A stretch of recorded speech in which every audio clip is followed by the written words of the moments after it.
Dream 1. Falling. It happens in an instant. One moment you are somewhere ordinary, standing on a ledge, stepping off a curb, losing your footing on a staircase that seems to go nowhere, and then the ground is no longer beneath you. There is a lurch, a weightlessness, a silence that lasts just long enough to feel infinite.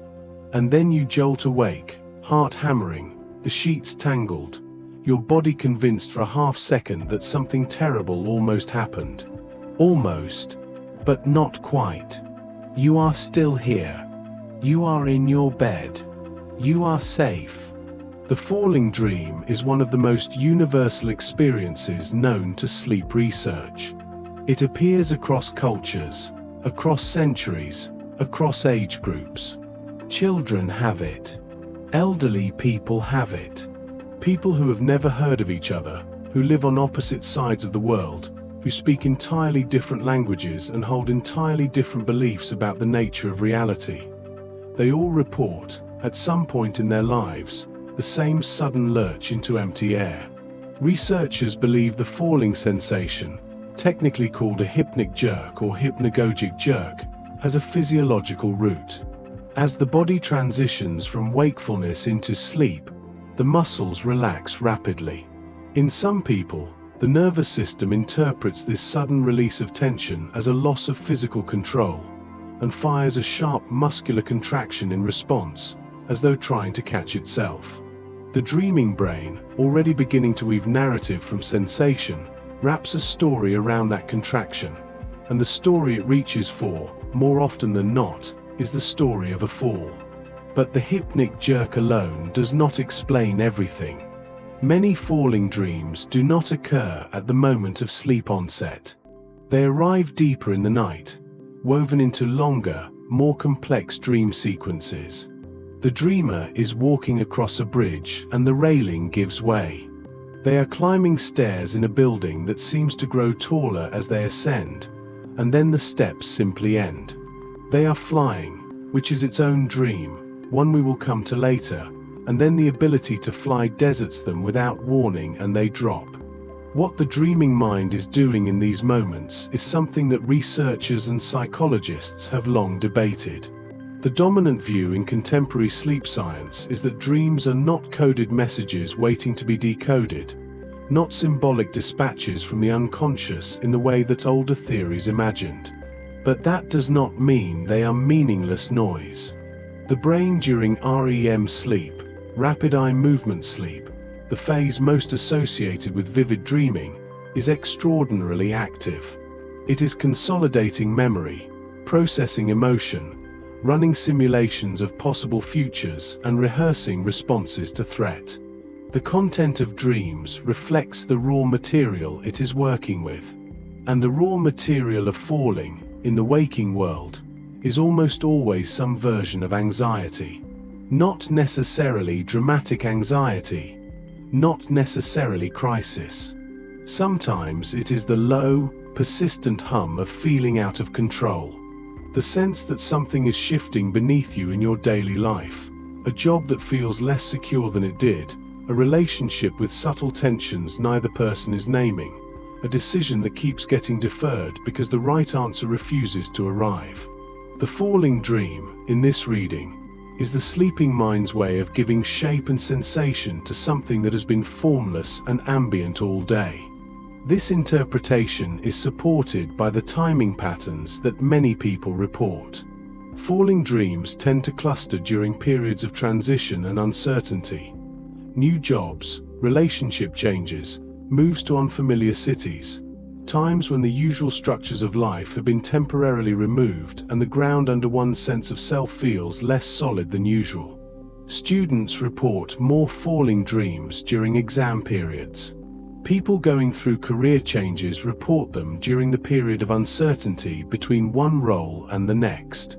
The dream speaks the language of instability. There is also an evolutionary hypothesis worth considering. Some researchers have proposed that the falling dream may tap into an ancient fear response, one that predates modern human life by millions of years. Our earliest primate ancestors slept in trees. Falling from a tree at night, in the world they inhabited, was genuinely life-threatening. A nervous system that remained alert to the possibility of falling, even during sleep, would have had a survival advantage.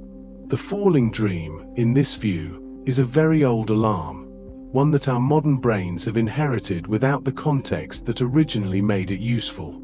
There is a myth, persistent and widespread, that if you hit the ground in a falling dream, you will die in your sleep. This is not true. Many people report having hit the ground in a falling dream and experienced nothing more dramatic than waking up, or even continuing to dream. The myth likely persists because falling dreams are so often interrupted by the shock of waking that people rarely experience how they end. The jolt of waking feels like a narrow escape, and narrative instinct fills in the gap with the most dramatic possible ending. What is true is that the quality of the falling experience varies significantly between dreamers. Some people describe falling as terrifying, a helpless plunge with no sense of when or whether it will end. Others describe it as strangely peaceful at first, even liberating, before the fear arrives. A few describe versions in which the falling transforms into something else altogether, into floating, into flying, into a kind of suspended stillness that feels less like danger and more like release. Those variations may be significant. The same dreaming architecture, loss of ground, descent through empty space, can be colored entirely differently depending on the emotional state of the dreamer. A person who feels quietly overwhelmed by the demands of their life may experience it as helplessness. A person who has been holding tight to control for a very long time may experience the moment of letting go, even in dream form, as something closer to relief. In the waking world, we often speak of falling as a metaphor for things going wrong, falling behind, falling apart, falling from grace. We speak of it as loss, as failure, as the undoing of something that was supposed to hold. But there is another tradition, quieter and perhaps older, that speaks of falling differently, as surrender, as the willingness to release what cannot be kept, as the beginning of something that has not yet found its form. The dream knows both versions. It offers the sensation and lets you supply the meaning. And perhaps that is the most honest thing about it. The falling dream does not tell you what you are afraid of losing. It simply asks you to notice that there is something you are holding very tightly, something that would feel like falling if it were to let go. You wake before you land. You always do.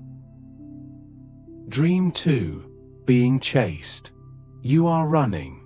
You do not always know where you are running to, but you know what you are running from, and that knowledge is enough to fill your entire body with a single urgent instruction: do not stop. The thing behind you may be a person, or a shadow shaped like one, or something with no clear shape at all. Just a presence, a pressure, a sense of pursuit that seems to understand exactly where you are going before you do. Your legs feel wrong. Too slow, or too heavy, or moving in that horrible dream logic way where effort multiplies without producing speed. And the thing behind you does not tire. It does not hesitate. It simply comes.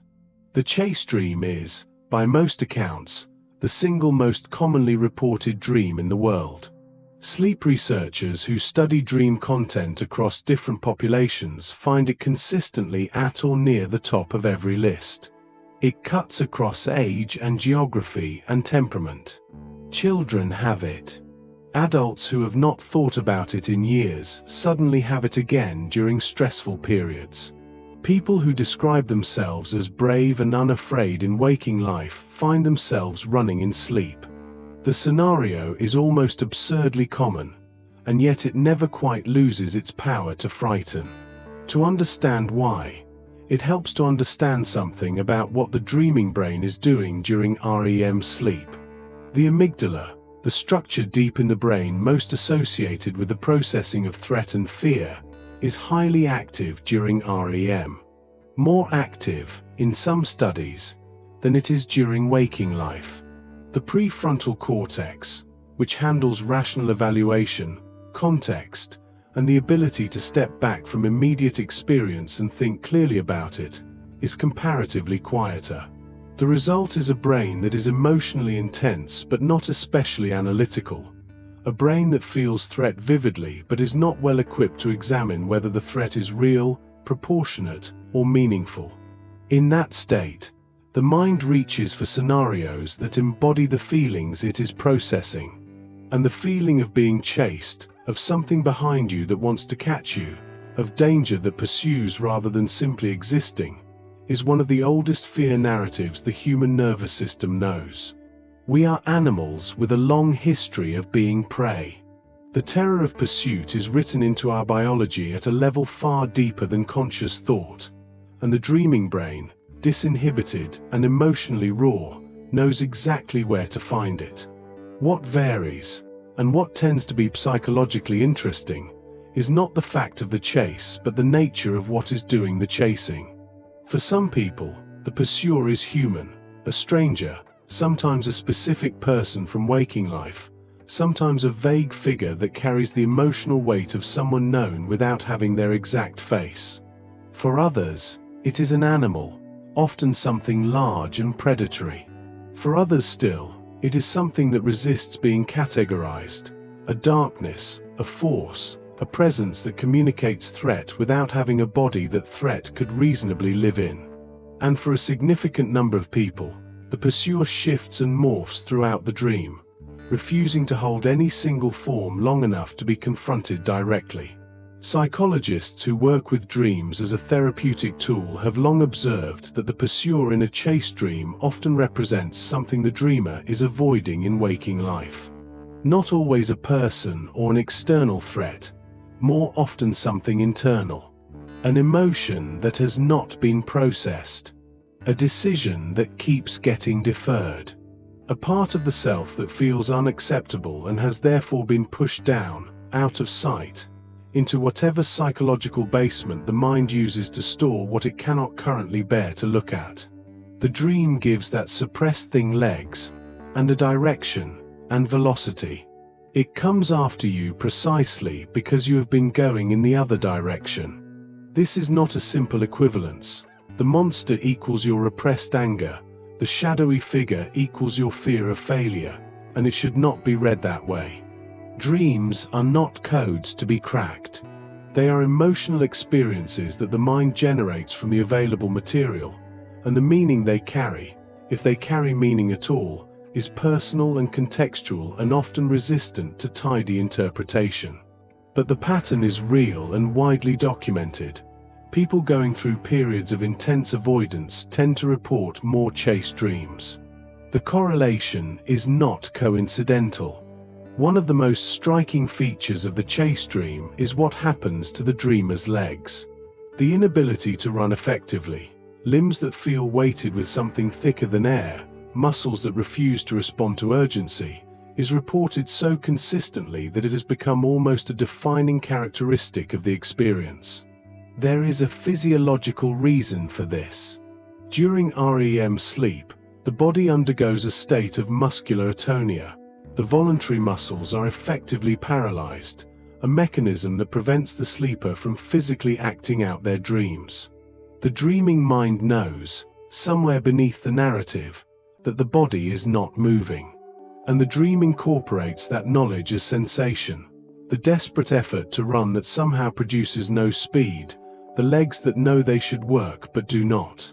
Some researchers have proposed that chase dreams serve an adaptive function, that the brain uses them as a kind of low-stakes rehearsal for threat response, running simulations of danger so that the waking nervous system remains calibrated and ready. This theory, sometimes called the threat simulation theory of dreaming, suggests that the unpleasantness of chase dreams is not a malfunction but a feature. The emotional intensity is what makes the rehearsal effective.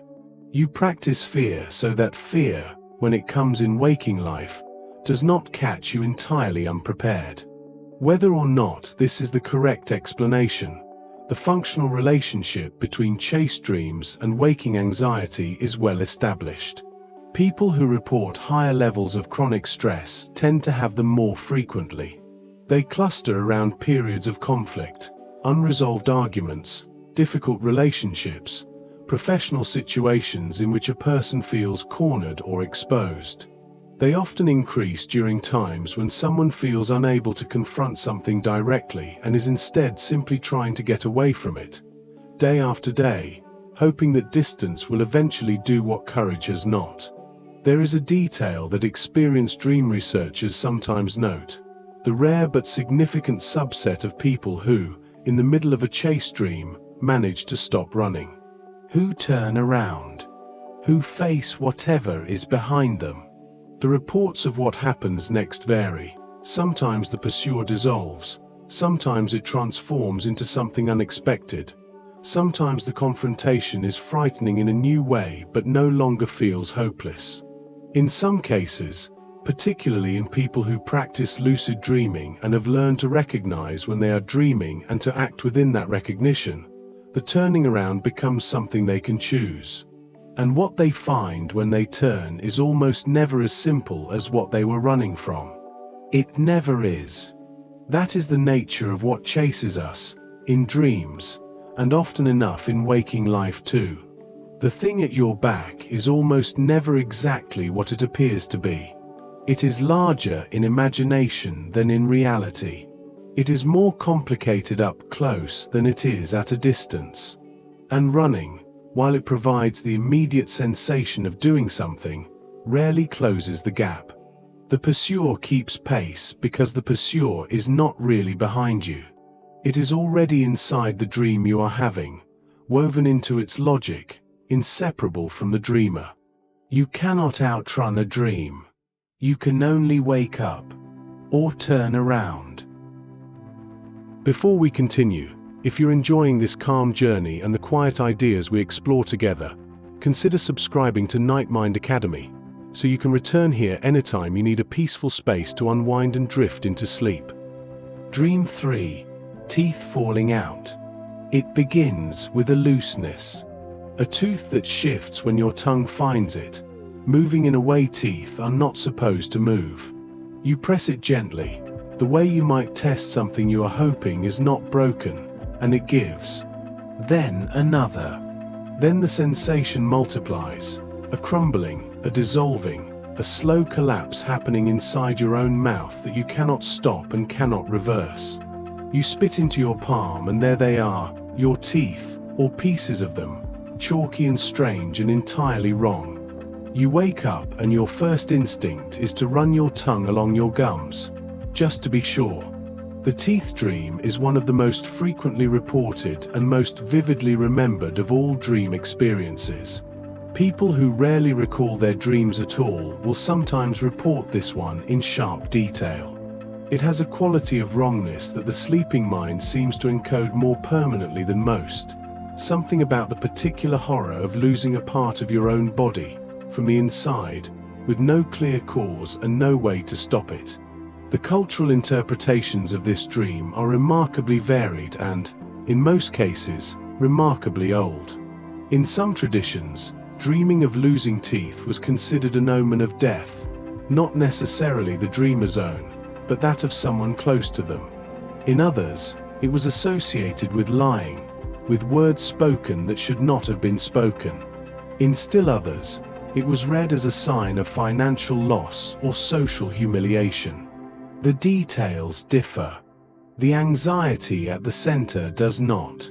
Contemporary sleep researchers are skeptical of symbolic decoding, but they have found consistent patterns in who reports teeth dreams and when. The dream appears with notable frequency during periods of heightened self-consciousness, times when a person is unusually aware of how they appear to others, unusually concerned with judgment or evaluation, unusually sensitive to the possibility of being found wanting. Job interviews, new relationships, public performances, situations in which the self is on display and the consequences of being seen clearly feel uncomfortably high. There is a reason teeth occupy such a particular place in this anxiety. They are, uniquely among body parts, both deeply personal and publicly visible. They are part of your face, part of how you speak and smile and present yourself to the world. They are also associated, at a primal level, with vitality, with health, with youth, with the capacity to eat and speak and function. To lose them is not merely cosmetic damage. It is a form of exposure, a stripping away of something that was supposed to be permanent and reliable. Some psychologists link the teeth dream specifically to communication anxiety, to fears around saying the wrong thing, being misunderstood, or being unable to express something important. Teeth are what you need to speak clearly. They shape the sounds you make. And in the dream, they are failing you in silence, crumbling before you even open your mouth. There is something in that image that resonates with the experience of feeling inarticulate, of having something to say and no reliable way to say it. There is also a simpler, more bodily explanation that researchers have explored: the possibility that the teeth dream sometimes originates in physical sensation. People who grind their teeth during sleep, a condition called bruxism, which is itself closely linked to stress, may incorporate that tension and pressure into their dreaming narrative. The jaw clenches, the teeth bear against each other in ways they were not built for, and the dreaming brain translates that sensation into a story about teeth that are breaking down. The body generates the raw material. The mind supplies the metaphor. What almost all versions of the teeth dream share, regardless of their specific form, whether the teeth fall out one by one or crumble all at once, whether the dreamer spits them into their hand or watches them dissolve, is the quality of helplessness. The dreamer cannot intervene. The process is happening to them, from the inside, and their own efforts to hold things together make no difference. That particular feeling, of something deteriorating that should be stable, of being unable to stop a loss that is already in motion, is one that maps closely onto a very common waking experience. The sense that something is slipping away and there is nothing to be done about it. A 2018 study published in Frontiers in Psychology surveyed over 200 people about their teeth falling out dreams and their waking psychological states. The researchers found that the dream was significantly more common among people experiencing psychological distress, and that it was specifically associated with feelings of helplessness and dissatisfaction, not merely with general anxiety. It was not that worried people had this dream. It was that people who felt unable to change their circumstances had it more. That distinction matters. The teeth dream is not simply a dream about being stressed. It is, more precisely, a dream about things falling apart in ways you cannot control. It images the quiet dread of watching something necessary erode. Your appearance, your words, your credibility, your grip on a situation, and being unable to hold it together by wanting to. The dream does not ask what you should do differently. It just shows you the result of whatever has already been loosening, and makes you feel it. People often feel a profound sense of relief when they wake from it and run their tongue along their gums and find everything intact. That relief is disproportionate and immediate, and it points to something the dream understands that the waking mind sometimes forgets: that what we take for granted as permanent, the structures we rely on, the things that feel foundational, are only as stable as we remember to care for them. The teeth dream does not predict collapse. It reflects the fear of it. And perhaps, in some quiet way, it asks whether there is something you have been neglecting, something that has felt solid for so long that you stopped checking whether it still was. Dream 4. Flying. There is a moment, and if you have had this dream you will know it immediately, when the ground simply stops applying to you. You step off a ledge, or you lean forward into empty air, or you realize mid-stride that your feet are no longer touching anything, and instead of falling, you rise. The world tilts away below you. The air holds you, and something in your chest expands with a sensation that is not quite like anything you can name in waking life, but that feels, unmistakably, like freedom. The flying dream is one of the most beloved of all dream experiences. Unlike falling, Unlike being chased, unlike the majority of the dreams on this list, it is often described with a kind of longing, a wish that it would come again, a quiet grief that it ended. People who report flying dreams frequently describe them as the most vivid and emotionally resonant experiences they have during sleep. Some remember specific flying dreams from childhood decades later, in the kind of sharp detail usually reserved for real events that mattered. Flying dreams appear across virtually every culture that has recorded its dream life. Ancient texts describe them. Indigenous oral traditions reference them. Medieval European dream manuals attempted to classify them. The image of the human body lifted free of the earth, moving through open space under its own will, seems to be something the dreaming mind reaches for independently, again and again, across centuries and continents. Whatever the flying dream is doing, it is doing something that matters deeply to the people who have it. Sleep researchers have noted that flying dreams occur most frequently during REM sleep, the same phase associated with the most vivid and emotionally complex dream content. They tend to cluster during periods of confidence and positive mood, but they also appear, somewhat paradoxically, during times of significant stress, as though the dreaming mind is generating a counterweight to whatever is pressing on the waking self. When life feels heavy and constrained, the sleeping brain sometimes offers flight. The mechanics of flying vary considerably between dreamers. Some people fly effortlessly. They simply will themselves upward and rise, as naturally as breathing, moving through open air with a fluency that feels built-in, as though gravity was always an option rather than a law. Others work harder for it. They have to run to gain momentum, or hold their arms a certain way, or concentrate with an intensity that can itself become exhausting. Some find they can rise easily but have trouble steering. Others discover mid-flight that the ability is fragile, that doubt, or fear, or simply thinking too directly about what they are doing, causes them to lose altitude. That last quality, the way self-consciousness can interrupt the flight, is something many dreamers recognize and find strangely meaningful. In the flying dream, belief is functional. You fly as long as you trust that you can. The moment you start to question it, to analyze the mechanism, to wonder whether this is actually possible, you begin to fall. There is a lesson in that image, though it does not need to be pressed too hard. Some capacities in life, too, depend on a willingness to act without first demanding certainty. Psychologists who work with flying dreams often associate them with a sense of rising above a problem. Not in the sense of avoiding it, but of gaining perspective, of seeing it from a height where its proportions change. From the ground, an obstacle can feel total. From the air, it has edges. It exists within a larger landscape. The flying dreamer is not solving anything in the conventional sense, but they are experiencing something the waking mind sometimes struggles to access.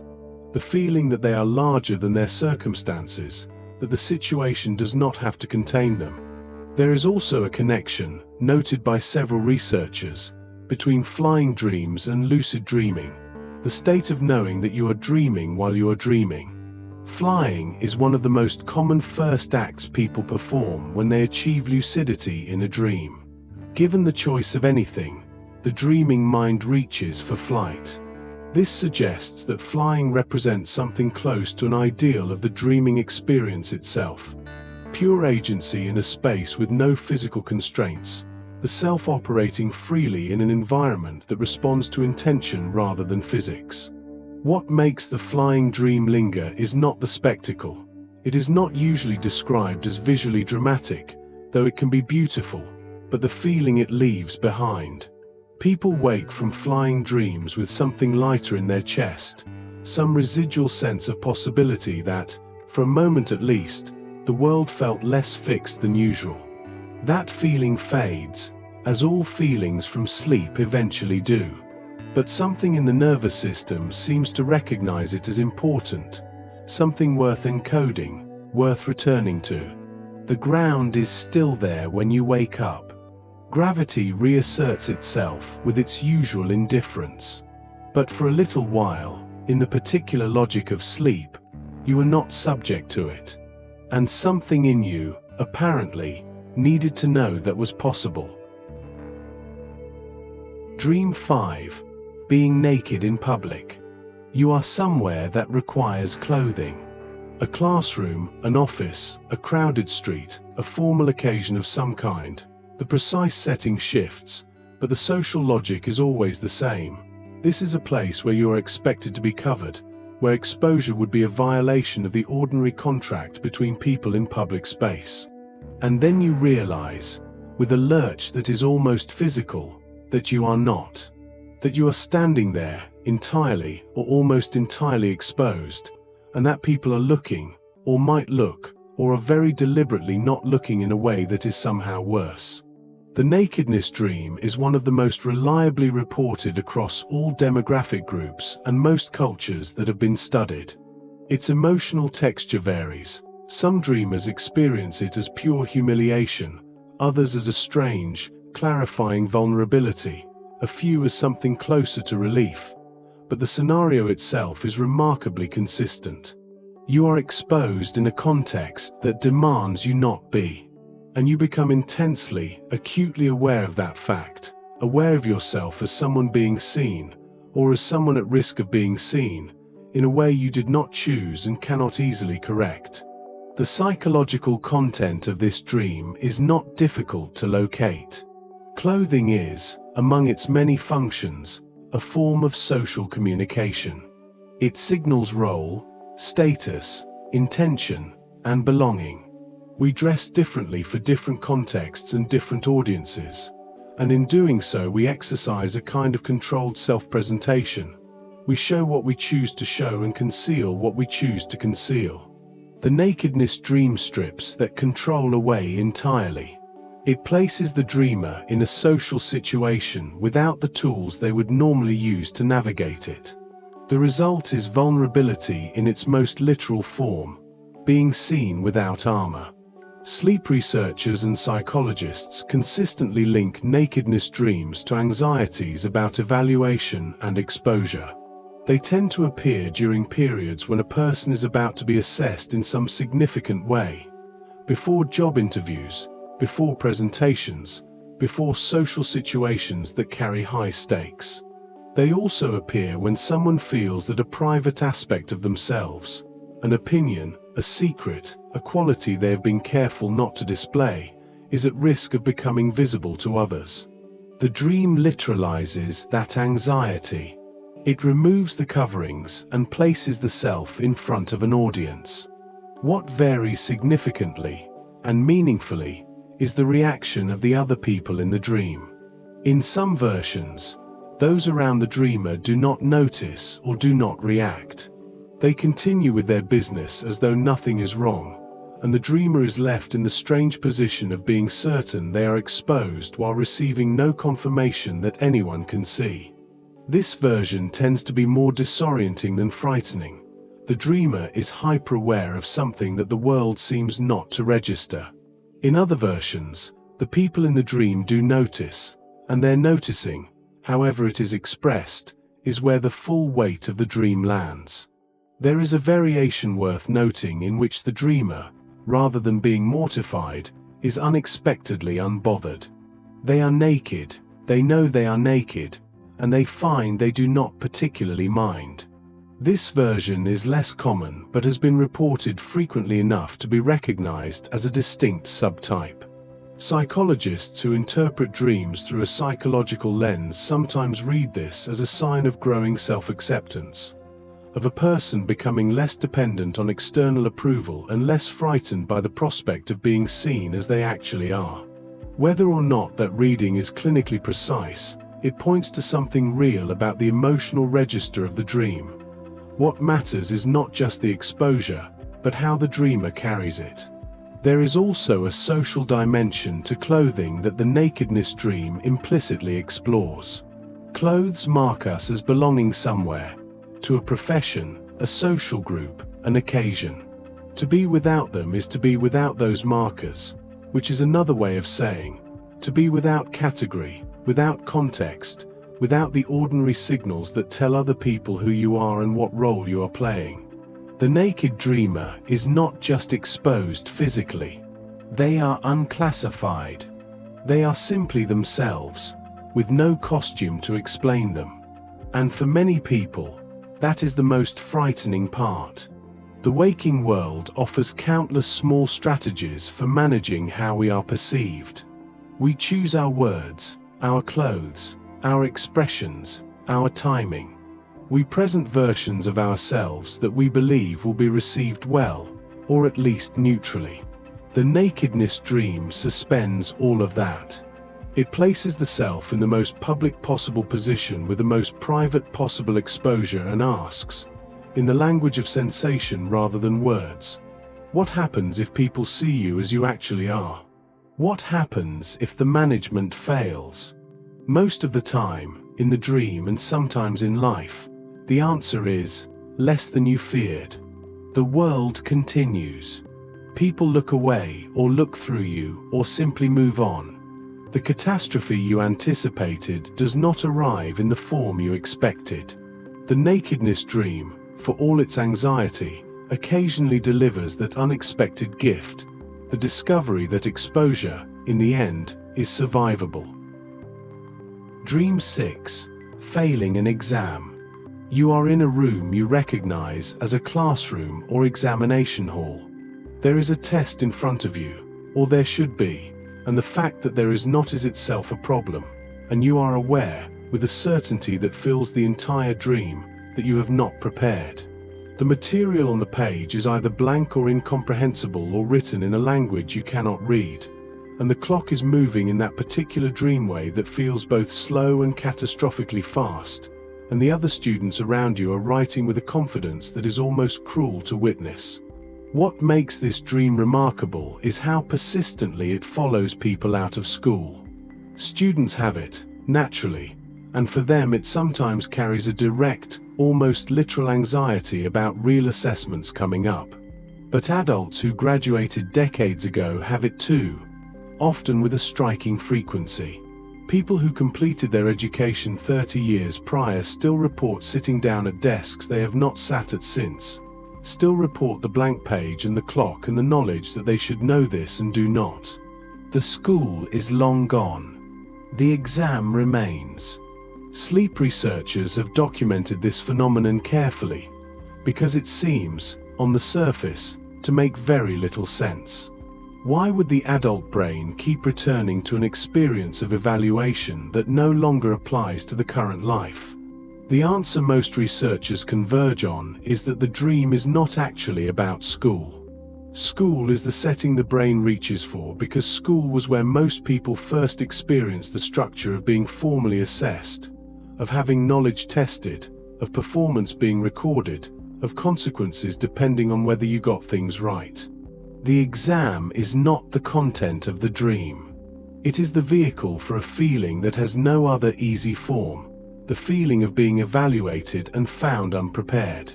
That feeling is common in adult life. It appears in performance reviews and quarterly targets, in job interviews and first dates, in situations where someone is watching how you do and where doing it wrong has consequences. The dreaming brain, unable to generate a convincing fictional version of a performance review, too abstract, too specific, too tied to waking life context, defaults to the model it has. The classroom. The test. The moment of reckoning that is already in progress and for which you are, definitionally, not ready. There is a specific variation of this dream that appears frequently. The realization that you have forgotten to attend an entire course. Not just failed to study for a single exam, but somehow overlooked the existence of an entire class for an entire semester. And now the final is here and you have missed everything. This version carries a particular flavor of dread, not just unpreparedness but negligence, the sense that you have failed not through bad luck but through your own inattention to something you were supposed to be managing. It arrives most often for people who feel, in their waking lives, that something important has been slipping through their attention without being addressed. The emotional core of the exam dream is not quite fear of failure in the abstract. It is something more specific, the fear of being revealed as less competent, less prepared, less capable than you were assumed to be. Imposter syndrome, the experience of feeling fraudulent in a role you appear to hold successfully, has a dream equivalent, and this is largely it. The exam dream places the dreamer at the moment of exposure, the point at which the gap between what they are presumed to know and what they actually know is about to become visible. Interestingly, studies have found that exam dreams are more common among high achievers than among people who were indifferent to academic performance.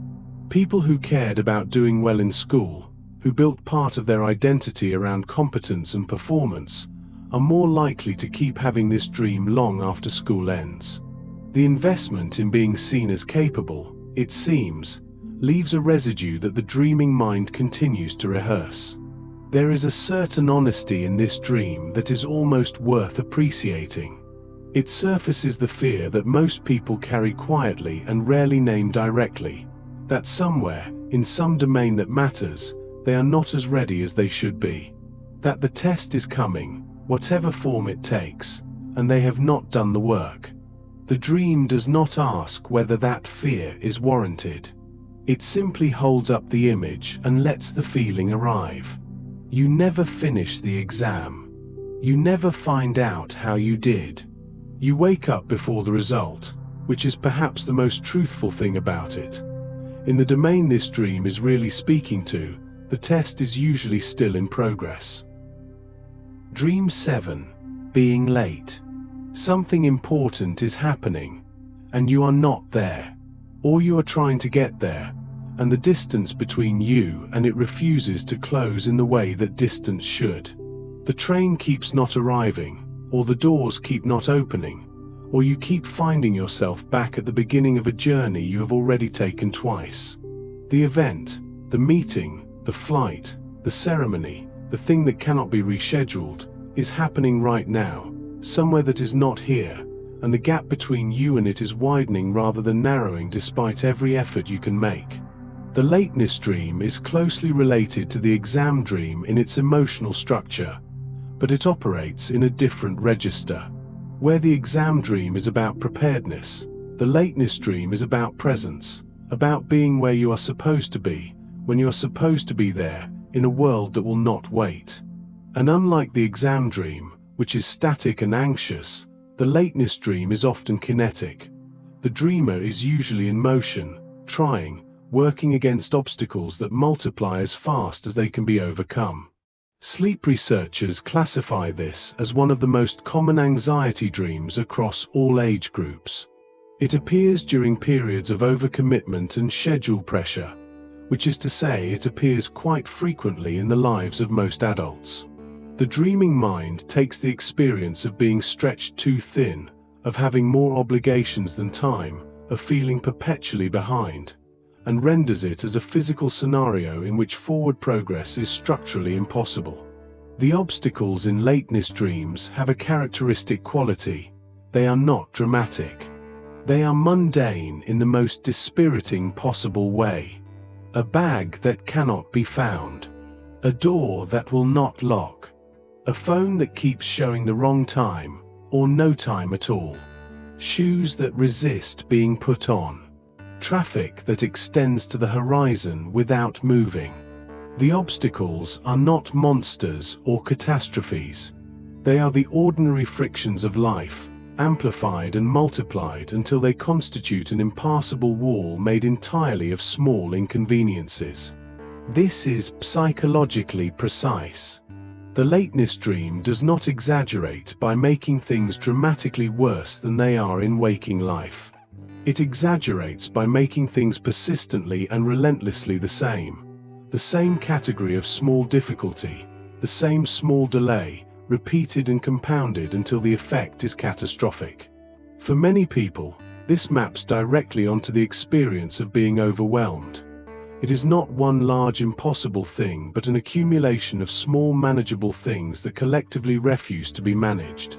The event that cannot be missed is usually emotionally significant rather than trivially important. It is rarely a dentist appointment or a routine meeting. It is a wedding, a funeral, a flight to somewhere crucial, an interview that will not be offered again. The stakes are high in a way that makes the obstacles more painful, not less. You are not late for something you could reschedule. You are late for something that is happening exactly once and will be over by the time you arrive. There is a deeper reading available here, though it should be held lightly. The lateness dream sometimes reflects not just schedule anxiety but a broader sense of temporal pressure. The feeling that life is moving faster than the dreamer is keeping up with, that things are happening that require presence and engagement, and that something in the daily routine is causing a person to miss them. Not appointments. Moments. The dream gives that formless anxiety a concrete shape, a departure gate that closes while you are still in the terminal, a ceremony already underway as you reach the door. The lateness dream very rarely resolves. You do not usually arrive. You do not usually make it. You wake up still in the middle of the attempt, surrounded by obstacles, aware that the clock has been moving the whole time. The incompleteness is the point. The dream holds you in the anxious middle, in the part where you are still trying and still failing, and does not grant you the relief of an ending.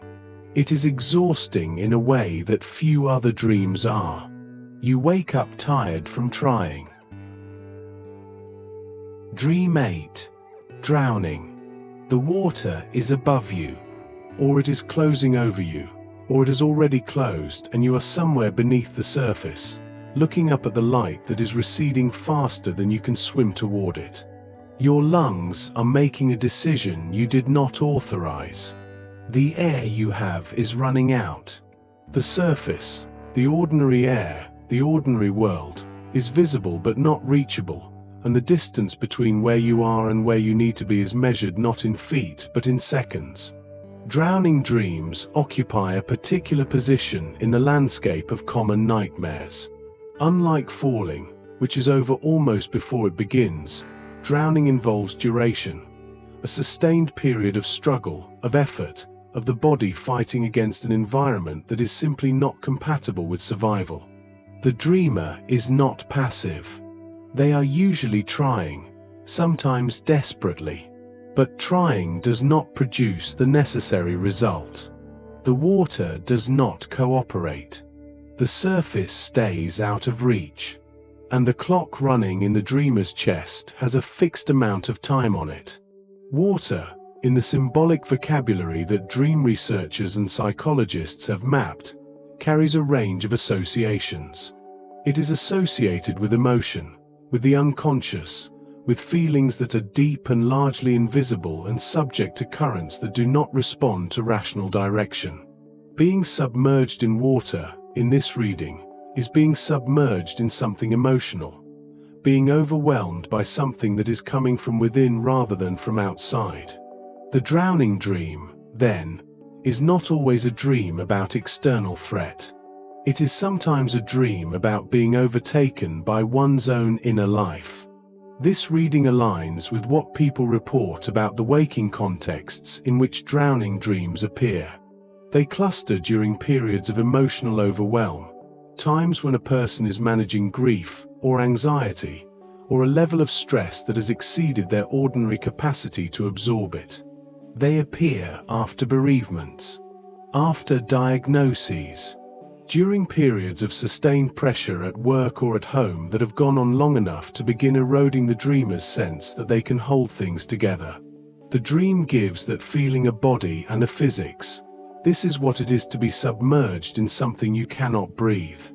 There is a physiological component worth noting. During REM sleep, the body undergoes changes in breathing rhythm. Respiration can become irregular, faster, or briefly shallow, or punctuated with small pauses. In some people, this altered breathing pattern is incorporated into the dream narrative. The body is breathing differently. The dreaming mind creates a scenario in which breathing is the problem. This is not the only explanation for drowning dreams. but it is one that applies to a subset of dreamers, particularly those who report the dream ending abruptly with a gasp. The setting of the water varies significantly. Some people drown in oceans, vast, dark, and impersonal, with no visible shore. Others in smaller bodies of water, a pool, a river, a room that is somehow filling. The difference in scale often matters emotionally. The ocean suggests something enormous and indifferent, something that is not specifically targeting you but that will overwhelm you anyway through sheer magnitude. The smaller space suggests something more contained, more claustrophobic, a situation that was manageable until it was not, a room that was safe until the water found a way in. Some drowning dreams include an element that dreamers find particularly disturbing: the presence of other people on the surface, visible above the water, who do not help. They may not see the dreamer. They may see them and be unable to act. They may simply stand there, figures on the shore, unreachable. This element, when it appears, intensifies the emotional register of the dream significantly, adding to the physical suffocation the particular ache of being in distress while others are simply living their lives above the waterline. You almost never die in the drowning dream. You almost always wake before the end, gasping, heart already moving fast, the air of the bedroom feeling briefly miraculous. The breath that wakes you is the breath you could not take in the dream, and for a moment it is the most extraordinary thing in the world. Ordinary air, freely available, costing nothing. Dream 9. Death of a loved one. There is a moment in this dream when you know. Not in the way you know things in waking life, through evidence, through reason, through the accumulation of facts that point in a single direction, but in the way the dreaming mind delivers knowledge, immediately, completely, and without appeal. Someone you love is dead. The information arrives not as news from the outside, but as something already true, already settled, already woven into the world of the dream from the first instant. And then the feeling comes. Dreaming about the death of a loved one is one of the most emotionally intense dream experiences people report. It is also one of the most misunderstood. People frequently wake from it frightened, not because the dream felt like a nightmare in the conventional sense, but because they do not know what it means. Does it predict something? Is it a warning? Is there something significant happening to the person they dreamed about? Sleep researchers are consistent on this point. Dreams about the death of loved ones are not predictive. There is no documented evidence that they have any relationship to the actual physical condition of the person who appeared in them. They are not warnings. They are not messages. They are the dreaming brain working through something. And the something they are most often working through is the fear of loss. That fear is almost universal and almost universally unspoken. Most people who have someone they love deeply have, somewhere in the architecture of that love, an awareness, usually not examined directly, usually held at the edges of consciousness, that this person is not permanent. That there will be a time when they are not here. The mind tends not to dwell on this during the day. There are things to do, routines to maintain, the ordinary momentum of life to be carried. But during sleep, with the usual buffers down and the emotional processing systems working without oversight, the fear surfaces. And the dream gives it form.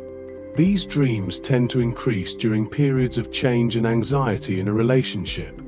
Not because the relationship is in trouble, but because anything that makes the bond more consciously present also makes its potential absence more consciously imaginable.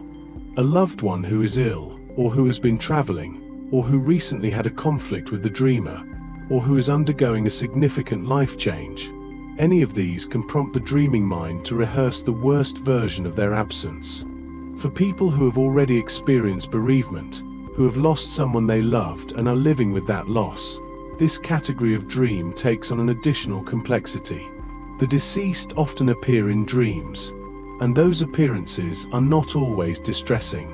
Many grieving people report dreams in which the person who died appears alive and present, and describe waking from those dreams with a grief that is fresh and specific, the loss felt again, as though for the first time. Others describe those same dreams as comforting, as a form of continued presence, even knowing what they are. Grief researchers have noted that dreaming about the deceased is a normal and common part of mourning, one that many bereaved people find meaningful even when it is painful. The brain, it seems, does not easily release the presence of someone who was important. It continues to generate them in sleep, to run conversations with them, to place them in scenarios drawn from ordinary life, long after the waking mind has had to accept that they are gone. For those who dream about the death of someone still living, the dream almost always produces, on waking, an impulse toward connection, a need to call, or to check in, or simply to spend a moment holding the fact of that person in mind with unusual clarity. Whatever else this dream is doing, it seems to perform a reminder function, that the people you love are here, and that here is not forever, and that the ordinary moments of a relationship have a weight that the routines of daily life do not always allow you to feel. The grief in the dream is real grief. It is one of the few cases in which the emotion generated by a dream is not simply an analogue of a waking feeling but something that fully arrives. The real thing, delivered directly, without dilution. You wake with the loss still in your chest, your eyes already wet, reaching for your phone to make sure they are still there. Dream 10. Sleep paralysis. You are awake. You are certain of this. The room around you is your room, your ceiling, your walls, the familiar dim shapes of your furniture, and your eyes are open and you are fully conscious, aware of being in bed, aware of the time of night, aware of every detail of your surroundings. But your body will not move. You try to lift your arm and it stays where it is. You try to turn your head and it does not turn. You try to call out and your voice produces nothing. You are present, conscious, and completely unable to act. And then, sometimes, you become aware that you are not alone in the room. Sleep paralysis is unique among the experiences on this list because it is not, strictly speaking, a dream. It is a neurological event that occurs at the boundary between sleeping and waking, and unlike the other scenarios we have explored, it happens in the room the person is actually lying in. The setting is not generated by the dreaming mind. The paralysis is real, and yet it sits at the edge of dreaming in a way that makes it impossible to fully separate from the dream world, because what accompanies it, the hallucinations, the presences, the sounds, is generated by a brain that is only partially awake. Here is what is happening physiologically. During REM sleep, the brain sends a signal that temporarily paralyzes the voluntary muscles, a safety mechanism designed to prevent the body from acting out its dreams. In most sleep cycles, this paralysis lifts before consciousness fully returns. In sleep paralysis, that sequencing is disrupted. The person becomes conscious before the muscular inhibition has released. They are awake enough to perceive their surroundings, but not yet awake enough to move. The brain, caught between states, often fills the gap with vivid and terrifying hypnagogic or hypnopompic hallucinations, perceptual experiences generated by a dreaming brain operating inside a waking perceptual framework. What people experience during these hallucinations varies, but across cultures and centuries, certain patterns repeat with striking consistency. The most commonly reported is a presence, a figure or entity that the paralyzed person is certain is in the room with them. It may be felt rather than seen, or it may be seen clearly. A dark shape in the corner, a figure at the foot of the bed, something crouching on the chest. The chest pressure is itself a remarkably consistent feature. The sensation of weight on the sternum, of something pressing down, making it even harder to breathe in an already difficult moment. This experience has generated, across human history, some of the most tenacious supernatural explanations in folklore. The old hag in British and Newfoundland tradition, an elderly witch who sits on sleeping people's chests and causes nightmares. The incubus and succubus of medieval European demonology, supernatural entities that visit sleepers in the night and oppress them. The kanashibari of Japanese tradition, the karabasan of Turkish folk belief, the mare of Scandinavian mythology. Across cultures that had no contact with each other, people described the same experience: waking, immobile, with something in the room. The explanations they reached for were supernatural because the experience itself resists mundane explanation when it is happening. Sleep paralysis affects roughly 8% of the general population with any regularity, though a much higher percentage report having experienced it at least once. It is more common in people who are sleep-deprived, who sleep on their backs, who have irregular sleep schedules, and who experience high levels of anxiety, all of which describes a substantial portion of modern adult life. It tends to run in families, suggesting a genetic component.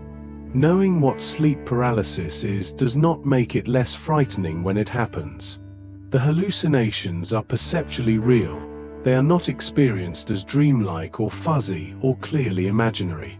They are experienced as present, as actual, as happening right now in the room. The gap between knowing you are having a neurological event and feeling that something is standing at the foot of your bed is not easily closed by information alone. What most people find helps, with practice, is the knowledge that it ends. The paralysis always releases, usually within seconds to a few minutes, though time moves strangely during the episode. Trying to move a small part of the body, a finger, a toe, can sometimes trigger the system to reset. Controlled breathing, and the deliberate choice not to panic, can shorten episodes. But mostly, it ends on its own. The muscles return. The room becomes ordinary again. And the presence, whatever it was, is gone. Dream 11. Losing control of a vehicle. You are driving. The road ahead is ordinary, familiar, even, and for a moment everything is fine. Then something shifts. The brakes stop responding. You press the pedal and there is nothing beneath it, or the pedal goes to the floor and the car continues forward at exactly the same speed, indifferent to your instruction. Or the steering wheel begins to move on its own, or stops moving with you, or the road curves and the car simply does not. You are in motion, in a machine you are supposed to be controlling, and the control is gone. The vehicle dream, most commonly a car, though it sometimes takes the form of a bus, a train, or an airplane, is one of the most widely reported anxiety dreams in cultures where motor vehicles are part of daily life. It appears with particular frequency among people who spend significant time driving, but it is not limited to them. The car, in the symbolic vocabulary of the dreaming mind, has become a reliable stand-in for agency itself, for the assumption that you are steering your own course, that your decisions produce the outcomes you intend, that the direction you are heading is the one you chose. When that control fails in the dream, the emotional content is very specific. It is not the fear of speed, exactly, or even the fear of a crash, though those fears are present. It is the particular quality of not being able to stop something that is already happening. The car is moving. Traffic exists. Other people, or walls, or intersections are approaching at a rate that the dreamer cannot alter. And every attempt to intervene, to brake, to turn, to slow, produces nothing. The mechanism that is supposed to translate intention into result has simply decoupled. Sleep researchers and psychologists consistently connect this dream to experiences of losing control in waking life, specifically to situations where a person has responsibility for an outcome but insufficient power to guarantee it. Managing a project whose timeline is being set by others. Navigating a relationship whose dynamics have shifted in ways you did not choose. parenting a child through a crisis that does not respond to your best efforts. Being in any situation where you are technically at the wheel but something outside your control is doing the actual steering. There is a variation of this dream in which the problem is not the brakes or the steering but the position of the dreamer. They are in the back seat, or in the passenger seat, and the car is moving without a driver. Or they are in the driver's seat but cannot see the road clearly, the windshield is obscured, or they are somehow too low to see over the dashboard. In each of these versions, the core experience is the same: being in a vehicle with a destination and no reliable means of directing it. Moving through a landscape that is happening to you rather than one you are navigating. The dream does not always end in a crash. This is one of the things that makes it interesting and somewhat different from what you might expect. Many people report the car continuing to accelerate toward something and then nothing. They wake before impact, or the dream simply transitions to something else. The catastrophe is perpetually imminent but rarely arrived. The dreamer is held in the moment of impending consequence without being given the release of the consequence itself. This quality of suspension is characteristic of anxiety dreams more broadly. They specialize in the approach to disaster rather than disaster itself. When the crash does happen in the dream, when the car hits something, or goes over an edge, or simply stops in the wrong way, people often report it as less frightening than the approach. The anticipation was the worst part. The event, when it finally arrived, was almost a relief, a resolution of the suspended tension that had been building through the entire dream. This parallels something that anxiety researchers have observed in waking life, that the period of waiting for something bad to happen is often more distressing than the event itself. There is something worth sitting with in the image of a vehicle whose brakes do not work. Modern life offers many situations that have this quality. Processes set in motion that now have their own momentum. Decisions made at some earlier point that have now produced consequences that must be navigated rather than changed. The vehicle dream makes that experience physical and kinetic. It gives it speed and weight and a windshield through which you can see what is coming. It removes the comfortable abstraction and places you behind the wheel of something that will not stop. You were driving. You were supposed to be in control. And for a while, you were. And then, without warning, you were not. The car kept going anyway. That is not just a dream. That is a feeling many people know very well. Dream 12. Natural disasters. The sky changes first. Or the ground does. There is a quality to the air that arrives before the event itself. A pressure, a stillness, a wrongness that the body registers before the mind has named what is coming. And then it comes. The funnel descending from a green sky, or the water pulling back from the shore before it returns as something enormous, or the earth beneath your feet moving in the way the earth is not supposed to move. Something fundamental has broken. The world is doing something the world is not supposed to do. Natural disaster dreams, tornadoes, earthquakes, floods, tsunamis, wildfires, are among the most viscerally intense experiences in the dream catalogue. They share a distinctive emotional quality that sets them apart from most other anxiety dreams. They are not about a problem that the dreamer caused or failed to prevent. They are about something arriving from outside, from the environment itself, that is simply too large to negotiate with. You cannot reason with a tornado. You cannot apologize to a wave. You cannot hold an earthquake responsible and ask it to reconsider. This distinguishes disaster dreams from most anxiety dreams, which are oriented around personal failure, inadequacy, or loss of control. In those dreams, the dreamer is implicated. They forgot to study, they lost their grip on the steering wheel, they were not where they were supposed to be. In the disaster dream, the dreamer is simply present when something enormous and indifferent arrives. The threat is not personal. It is geological, meteorological, elemental, and it is directed, in the most impersonal possible way, at everything equally.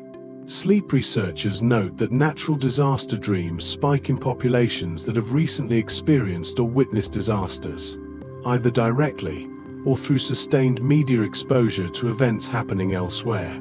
People who lived through a major earthquake report earthquake dreams for years afterward.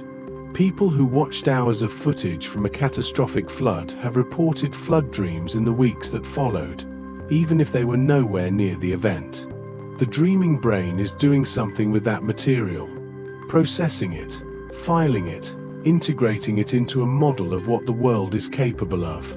But disaster dreams also appear with no obvious external trigger, and their psychological correlates in those cases are interesting.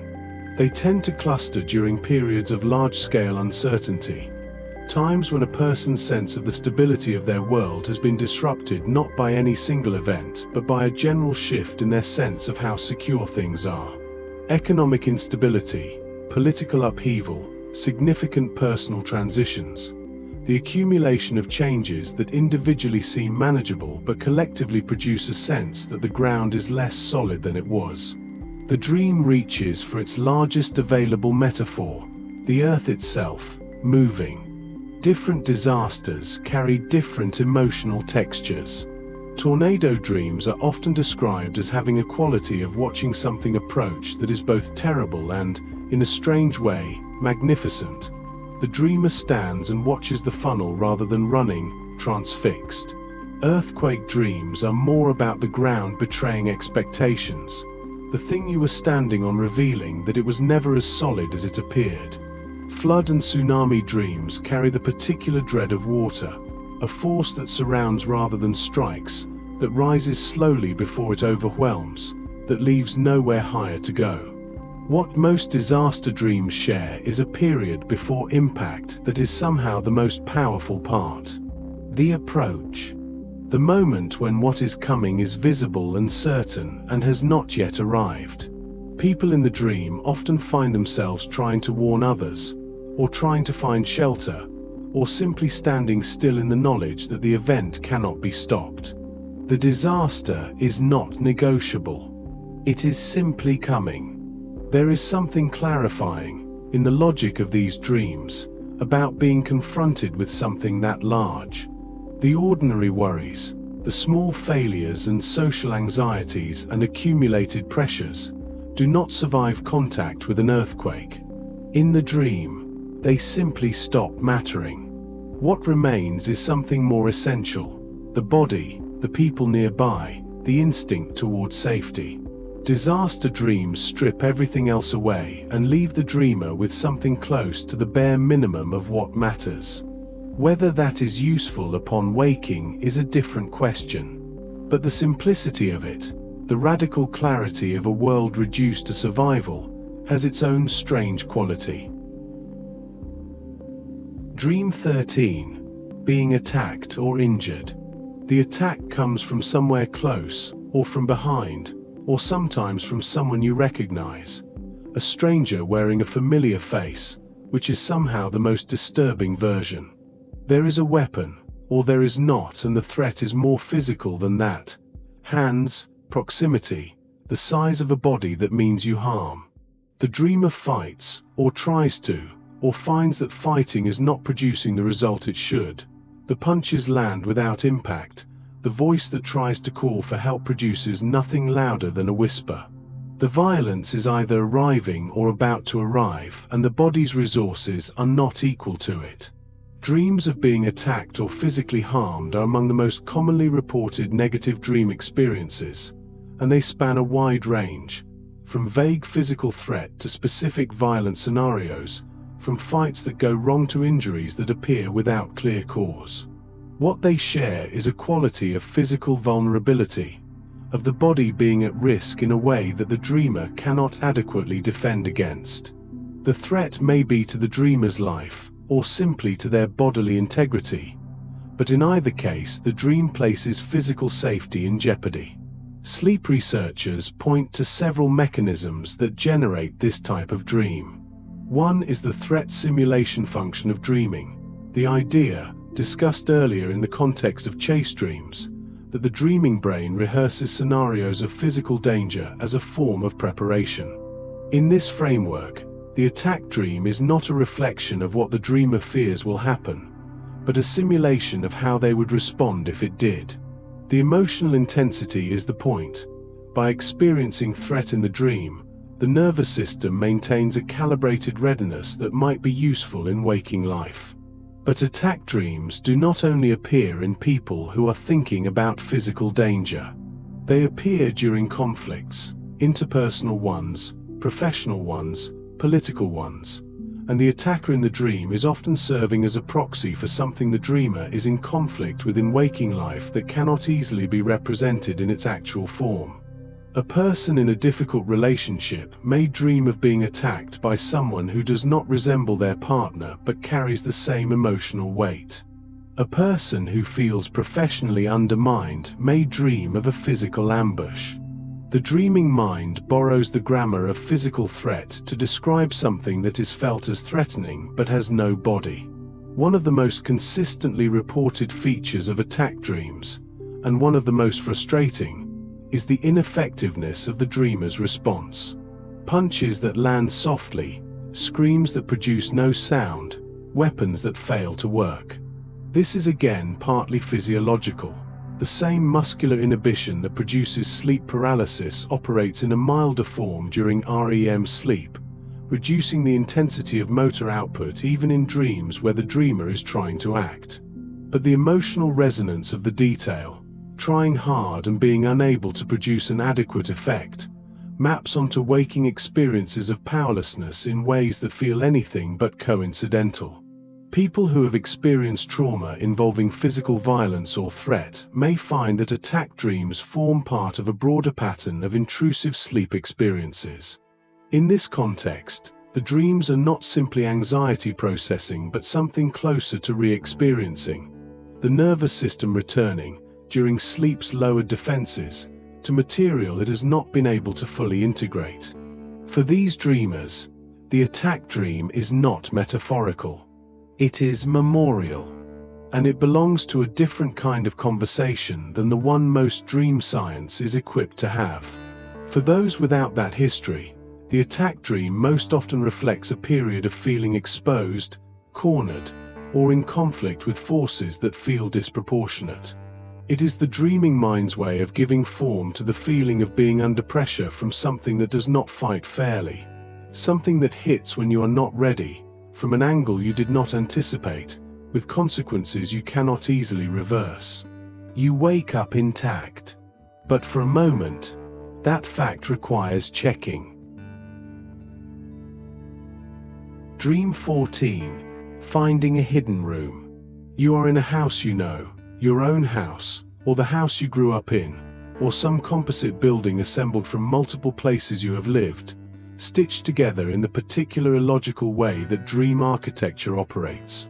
You have been in this house before. You know its rooms, its hallways, the way the light falls at certain hours. And then you open a door you have never noticed, or push against a wall that gives way, or turn a corner that somehow leads somewhere the floor plan should not allow, and you find yourself standing at the entrance to a room that was there all along.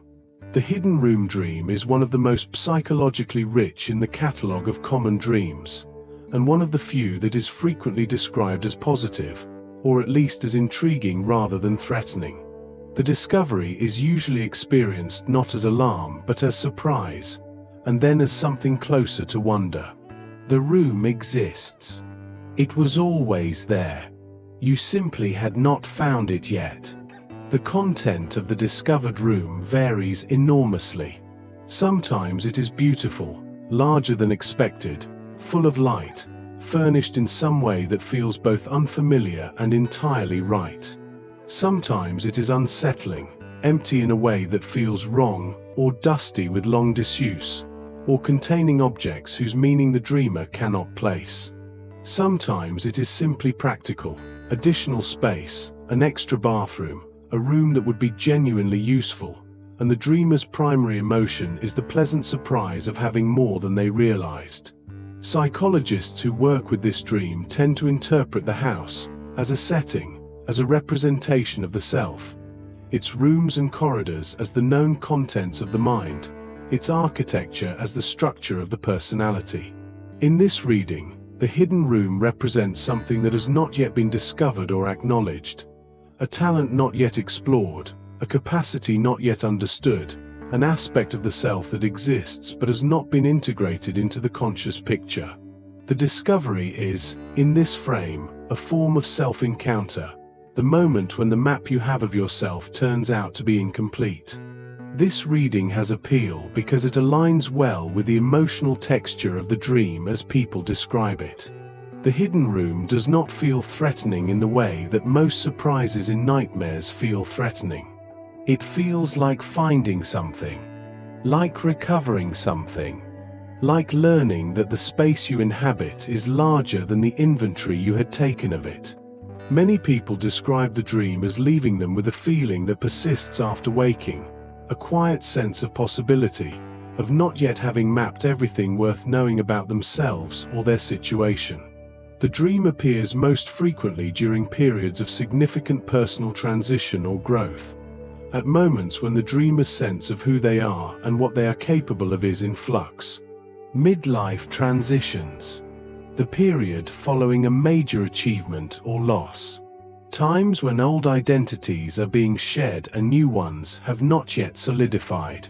The hidden room, in these moments, may be the dream's way of encoding something the waking mind is only beginning to access, that the change underway is opening something, not just closing it. There is also a version of this dream that carries a more ambiguous charge, where the hidden room is discovered and then found to contain something that should not be there, or something that was lost a long time ago, or evidence of some history the dreamer did not know their house held. In these cases, the wonder of discovery is shadowed by something less comfortable, the recognition that not everything hidden is hidden for innocent reasons. That houses, like people, can conceal things that carry weight. The hidden room is always there when you wake up, in the sense that what it represents has not gone anywhere. The question the dream leaves you with is quiet and open. What is in the room you have not yet opened? And are you ready to go in? Dream 15. Being cheated on. You find out in the dream the way you might find out in life, stumbling onto something, or being told, or simply knowing in the way the dream delivers knowledge, without preamble or evidence. Your partner is with someone else. The betrayal is either happening or has happened, or is somehow hovering in the space between past and present that dreams do not always organize cleanly. And the feeling that arrives, immediate, total, and unmistakable, is the feeling of trust being broken at its root. Dreams of romantic betrayal are among the most emotionally disturbing in the common catalogue, and they are notable for how effectively they carry their emotional content across the boundary of sleep. People do not usually wake from these dreams relieved. They wake disoriented, the feeling still present, the specific grief of the dream not yet sorted from the reality of the waking world. Some people wake and check their partner's phone. Some find themselves cold or quiet for hours, unable to fully shake the emotional residue of something they know did not actually happen. The persistence of the feeling is one of the most remarked upon features of infidelity dreams. People report feeling genuinely hurt by someone who, in waking reality, has done nothing wrong, and finding it surprisingly difficult to let go of that hurt even after confirming the dream was not real. This says something interesting about the relationship between dream emotion and waking emotion. The feeling generated in the dream is not a simulation of the feeling. It is the feeling, arriving through a different door, carrying the same weight. Sleep researchers and relationship psychologists have noted that infidelity dreams are not strongly correlated with actual infidelity, that having this dream is not a sign that something is wrong in the relationship in any concrete way. But they are correlated with certain relational states that are worth paying attention to. They tend to appear during periods of emotional distance, Times when a couple has been less connected than usual, when communication has thinned, when the ordinary attentiveness of a relationship has been crowded out by stress or routine. They appear when someone is feeling insecure in the relationship without necessarily having a specific reason for that insecurity. They also appear at significant transitions in relationships. When a couple is moving in together, getting married, having a child, going through something that makes the relationship feel more permanent and therefore more consequential. The stakes going up can produce a corresponding increase in the fear of losing the thing that is now at stake. The dream is not warning about infidelity. It is reflecting the heightened vulnerability of loving someone more deeply, and the particular fear that accompanies that depth. It is also worth noting that these dreams sometimes have nothing to do with the relationship at all.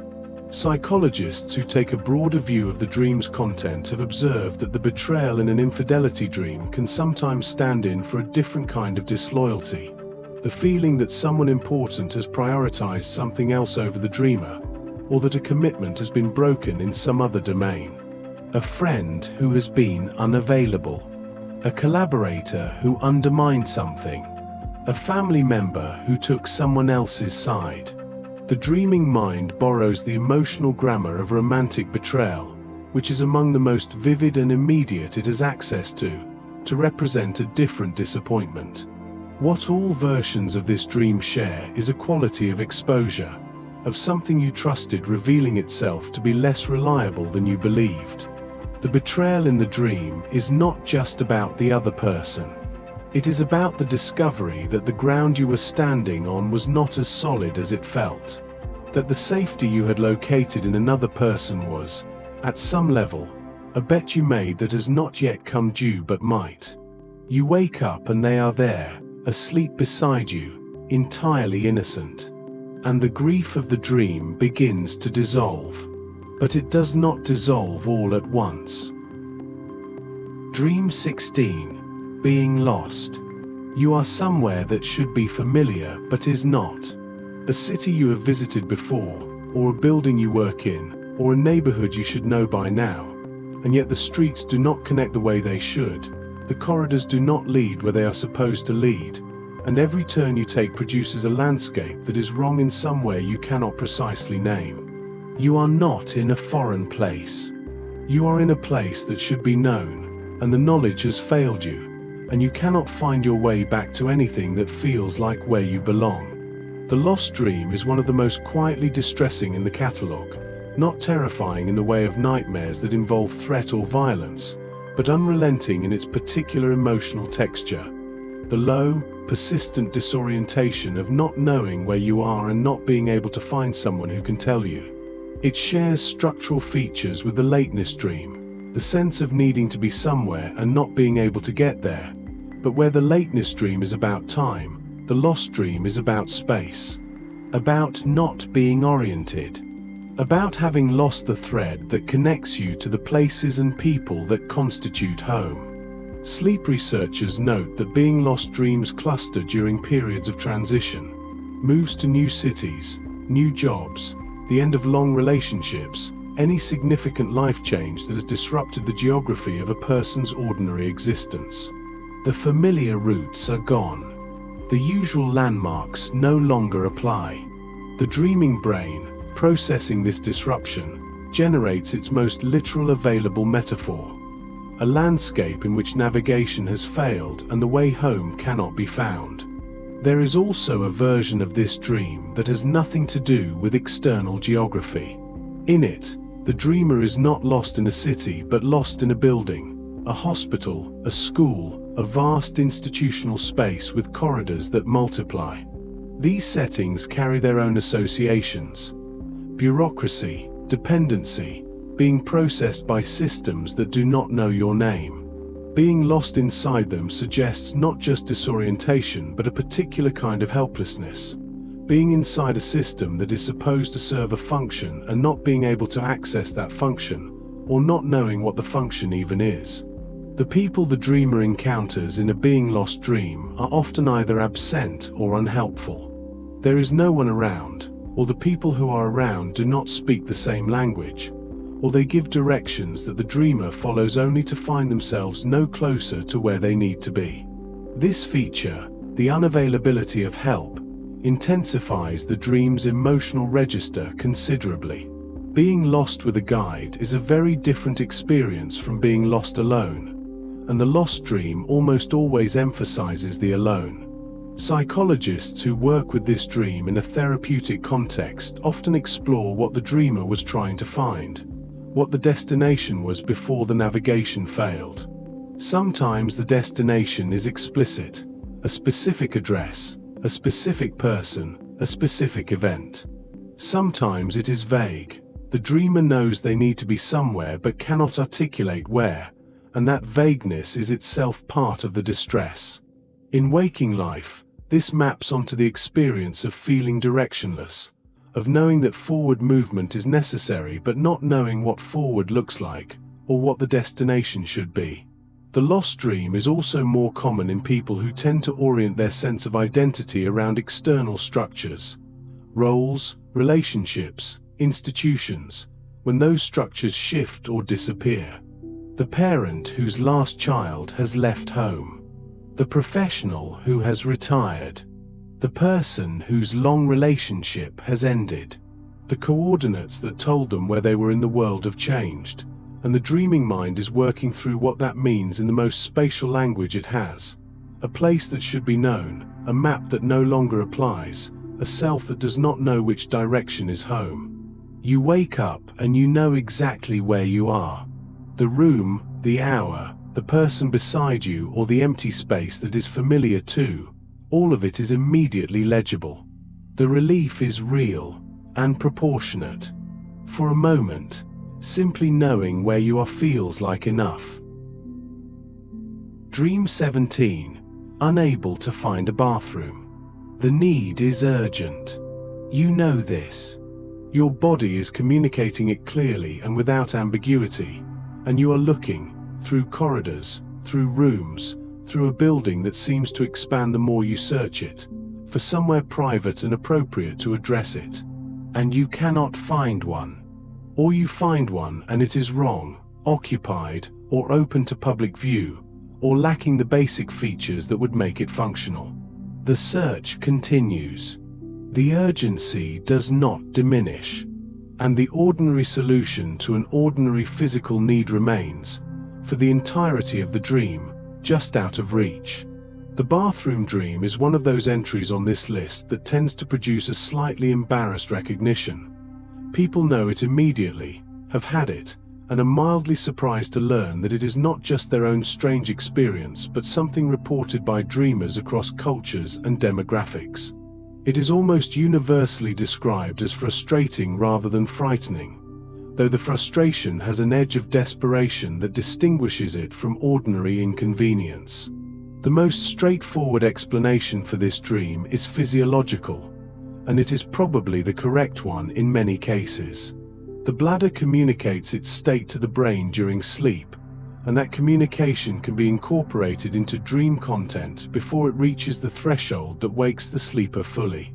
The dream is the brain's attempt to address a physical need within the framework of sleep, to find a narrative solution to a bodily problem without requiring the person to actually wake up. The obstacle-filled bathroom search is that narrative solution, and the reason it so rarely resolves is that no dream bathroom can actually address a real physical need. But the dream also carries psychological content that goes beyond the physical.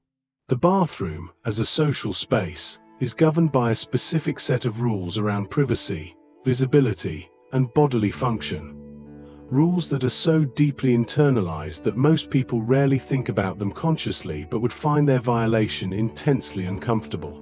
The dream explores what happens when those rules cannot be satisfied, when privacy is unavailable, when the ordinary systems that allow people to manage their bodies discreetly simply do not work. The specific ways in which the bathrooms in this dream fail are themselves revealing. Sometimes they are simply absent. The building has none, or none accessible. Sometimes they exist but are occupied without any sign of when they will be free. Sometimes they are found but are unacceptably public. Open stalls, no doors, or bathrooms located in the middle of busy social spaces where using them would require an exposure no one is prepared for. Each of these variants represents a different failure of the systems that are supposed to accommodate basic needs without social cost. Psychologists have noted that bathroom dreams sometimes appear during periods when a person is feeling that their needs, not just physical ones, but emotional ones, practical ones, are not being accommodated by the structures around them. The need is real and legitimate, and the environment is simply not providing what is required to address it. There is nowhere private to process what needs processing. There is no appropriate container for what must be contained. The dream externalizes that experience as a building with no working bathrooms, and makes the seeker walk its corridors indefinitely. Most people eventually wake from this dream with an urgency that is immediately and straightforwardly addressed. The bathroom, in waking life, is right there. Available, private, functional. The contrast with the dream, that long fruitless search through an expanding building, is almost comic, and people often describe a brief moment of almost absurd relief upon waking. The body was trying to tell you something. It just needed to get your attention first. Dream 18. Returning to school. You are back. Not visiting, back, as in enrolled, as in this is now your life again. The school around you may be the specific building you attended, or it may be an archetypal version assembled from several schools at once, but the essential fact is clear. You are a student here, and you have been for some time, and the structures and obligations of that role, the timetable, the homework, the social hierarchies, the teachers with their expectations, are all once again in operation. You are not who you are in waking life. You are who you were then. Or you are who you are now, inexplicably placed into that world, and the combination is disorienting in ways the dream cannot resolve. The return to school dream is closely related to the exam dream but distinct from it. Where the exam dream is focused on a specific moment of evaluation, a test, a performance, a reckoning, the school dream is broader. It is about the entire environment, the sustained experience of being in a structured institution where you are assessed, ranked, and expected to produce work according to someone else's schedule and standards. It is the whole system rather than a single moment within it. Adults who have long since left school report this dream with striking frequency, and the emotional content of their experience varies considerably. For some, the return to school dream is simply anxious, a re-immersion in the social pressures and performance demands of an environment they were relieved to leave.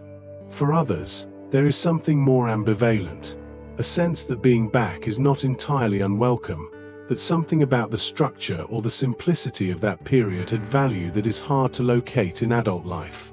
Sleep researchers have connected this dream to the function of memory consolidation that happens during sleep. School years are among the most densely packed in terms of social and emotional experience. The formative encounters, the intense friendships, the acute self-consciousness, the moments of humiliation and triumph that leave their mark with a specificity that most adult experiences do not match. The sleeping brain, sorting through emotional memory, has a great deal of school material to work with. It returns there, in part, because the filing cabinets are full. But beyond memory processing, the school dream also reflects something about the dreamer's current relationship to structure, obligation, and evaluation. School is where most people first experience sustained external judgment, where their work was graded, their behavior monitored, their progress tracked and reported. Returning to it in a dream often signals that a person is feeling, in some domain of their current life, a similar quality of being assessed by a system they did not design and cannot fully control. The workplace performs many of the same functions as school, and the dreaming brain, reaching for a setting that embodies that experience, often goes back to the original. There is also a social dimension that many dreamers find particularly vivid: the return of the social landscape of school, with all its specific dynamics. The popular and the excluded, the teachers who were kind and the ones who were not, the friends who have not yet become the people they would later become. People report encountering old classmates in these dreams with an emotional intensity that seems disproportionate to the actual relationship, as though the school context reactivates the social neurochemistry of that period in ways that adult encounters rarely do.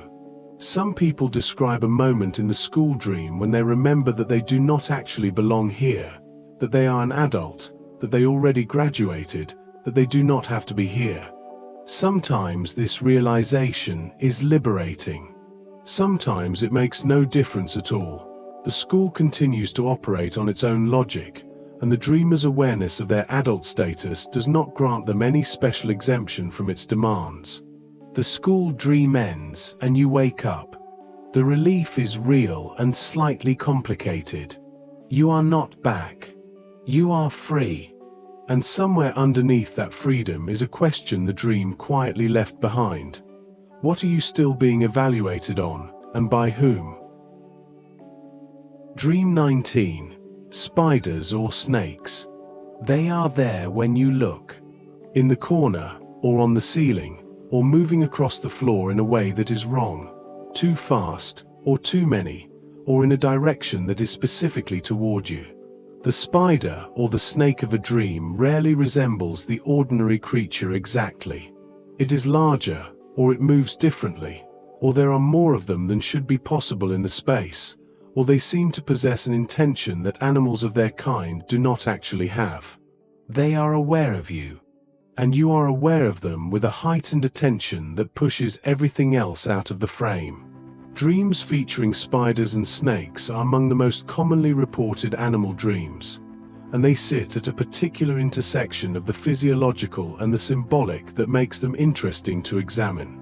On one side, there is strong evidence that fear of these creatures has a partially innate basis, that the human nervous system comes pre-configured with a readiness to detect and respond to spiders and snakes that does not require prior bad experience to develop. Studies have found that infants as young as 6 months show heightened physiological responses to images of spiders and snakes compared to other animals, suggesting the wariness is built in rather than learned. This makes evolutionary sense. Venomous snakes and spiders were genuine threats throughout human prehistory, and a nervous system that remained alert to their presence, even during sleep, would have had a survival advantage. The dreaming brain, which is highly active in its threat detection systems during REM sleep, reaches for these creatures as reliable symbols of danger precisely because they are wired in at a level beneath culture and individual experience. But the symbolic content of spiders and snakes in dreams goes beyond the physiological. Across many cultural traditions, snakes carry associations with hidden knowledge, with transformation, the shedding of skin as a metaphor for change, with sexuality, with danger that is seductive as well as threatening. Spiders are associated with patient construction and patient waiting, with webs that entrap, with a kind of intelligence that operates at the periphery of awareness. Neither creature is simply a symbol of fear. Both carry more than that, which is part of why they appear so insistently in the dreams of people who are not particularly afraid of them in waking life. People who dream of snakes frequently describe the snake as something that has been there for a while before they noticed it, hidden under furniture, coiled behind a door, present in the space without their knowledge until the moment of discovery.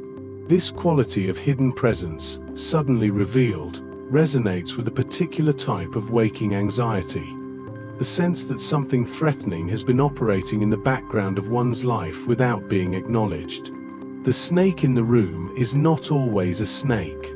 Spider dreams, particularly those involving large numbers of spiders, are associated in many accounts with feelings of entrapment, of being caught in a web of obligations, relationships, or circumstances that feel sticky and difficult to move through. The spider itself often appears as something watching and waiting, patient in a way that is more threatening than aggression would be. The absence of urgency in its behavior is the threatening thing. What both creatures share in their dream appearances is a quality of otherness, of a kind of awareness or intention that operates by different rules than human awareness does. They do not communicate in language. They do not explain themselves. They simply are, in your space, moving according to their own logic, and the dreamer must decide what to do about a presence that cannot be reasoned with or appealed to. That quality, a threat that does not respond to the usual social tools, is something the waking world occasionally presents too, in forms that have no legs and no venom but operate by exactly the same impersonal logic. Dream 20. Being watched or followed. You become aware of it gradually. Not all at once, not through a specific event, but through an accumulation of small signals that build until they cannot be ignored. Someone is watching you, or something is. You cannot see it directly. When you turn, there is nothing there, or there is something that could be nothing, the shape of a presence in the periphery that does not resolve when looked at head-on. But the sense of being observed remains, and it is consistent, and it follows you through the landscape of the dream with a patience that feels intentional. The being watched dream occupies a different space from the being chased dream, though they are related. In the chase dream, the threat has declared itself. It is behind you, it is coming, the dynamic is established and kinetic. In the watched dream, the threat has not yet committed to being a threat. It has simply made its presence known, or implied its presence, and then remained in that ambiguous position, neither closing the distance nor retreating. The uncertainty is the thing. The dreamer cannot confirm what they are feeling, and cannot dismiss it either. This particular quality of unconfirmed presence is one the human nervous system responds to with a specific type of anxiety, one that is in some ways more sustained and harder to resolve than the response to an explicit threat. An explicit threat can be addressed. You run, or you fight, or you find help. An ambiguous presence demands constant monitoring without providing a clear action to take. The body stays in a state of low-level alertness that cannot discharge because there is nothing concrete enough to discharge against. Sleep researchers link being watched dreams to experiences of social evaluation and self-consciousness. They appear during periods when a person is acutely aware of being observed in some domain of their waking life, when they feel that their behavior, their choices, or their performance is under scrutiny from someone or something whose judgment matters and whose standards they are not certain they meet. The observer in the dream is rarely identified. It does not need to be. The feeling of being watched is sufficient to generate the anxiety, with or without a face attached to it. There is also a version of this dream that moves into surveillance, where the dreamer becomes aware not just that they are being watched, but that they have been watched, for some time, without their knowledge. That their movements have been tracked. That information about them has been collected. This version carries a particular violation that is harder to name than physical threat but sits in the body as something similar. The sense of having been seen without consenting to be seen, of having been known in ways you did not choose to be known. In the modern context, this dream has found new material. The ambient awareness that our digital lives are monitored, that our searches, our purchases, our communications leave trails that are followed by systems we cannot see, has given the being watched anxiety a new and very literal referent. Whether or not that is the source of any particular dream, the cultural background of surveillance is now part of the emotional context in which this dream operates. The observer in the dream never reveals itself. It watches from a position you cannot locate, with intentions you cannot confirm, for reasons you cannot determine. And that is, in the end, what makes it so effective as a dream image. It holds the anxiety of being seen without giving you anything concrete enough to respond to. The worst kind of threat is not the one that has already arrived. It is the one you cannot yet prove is there. Dream 22. Losing your wallet or phone. You reach for it and it is not there. The pocket that should hold it is empty, or the bag has nothing in it where the item should be, and the absence registers not as minor inconvenience but as something more acute, a gap where something necessary used to be. You retrace your steps in the dream, or you search through a bag that keeps producing the wrong things, or you find the wallet and it has been emptied, or you find the phone and the screen is shattered, or the device is there but locked with a password you cannot recall. The thing is gone, or present and useless, and what you needed from it is no longer accessible.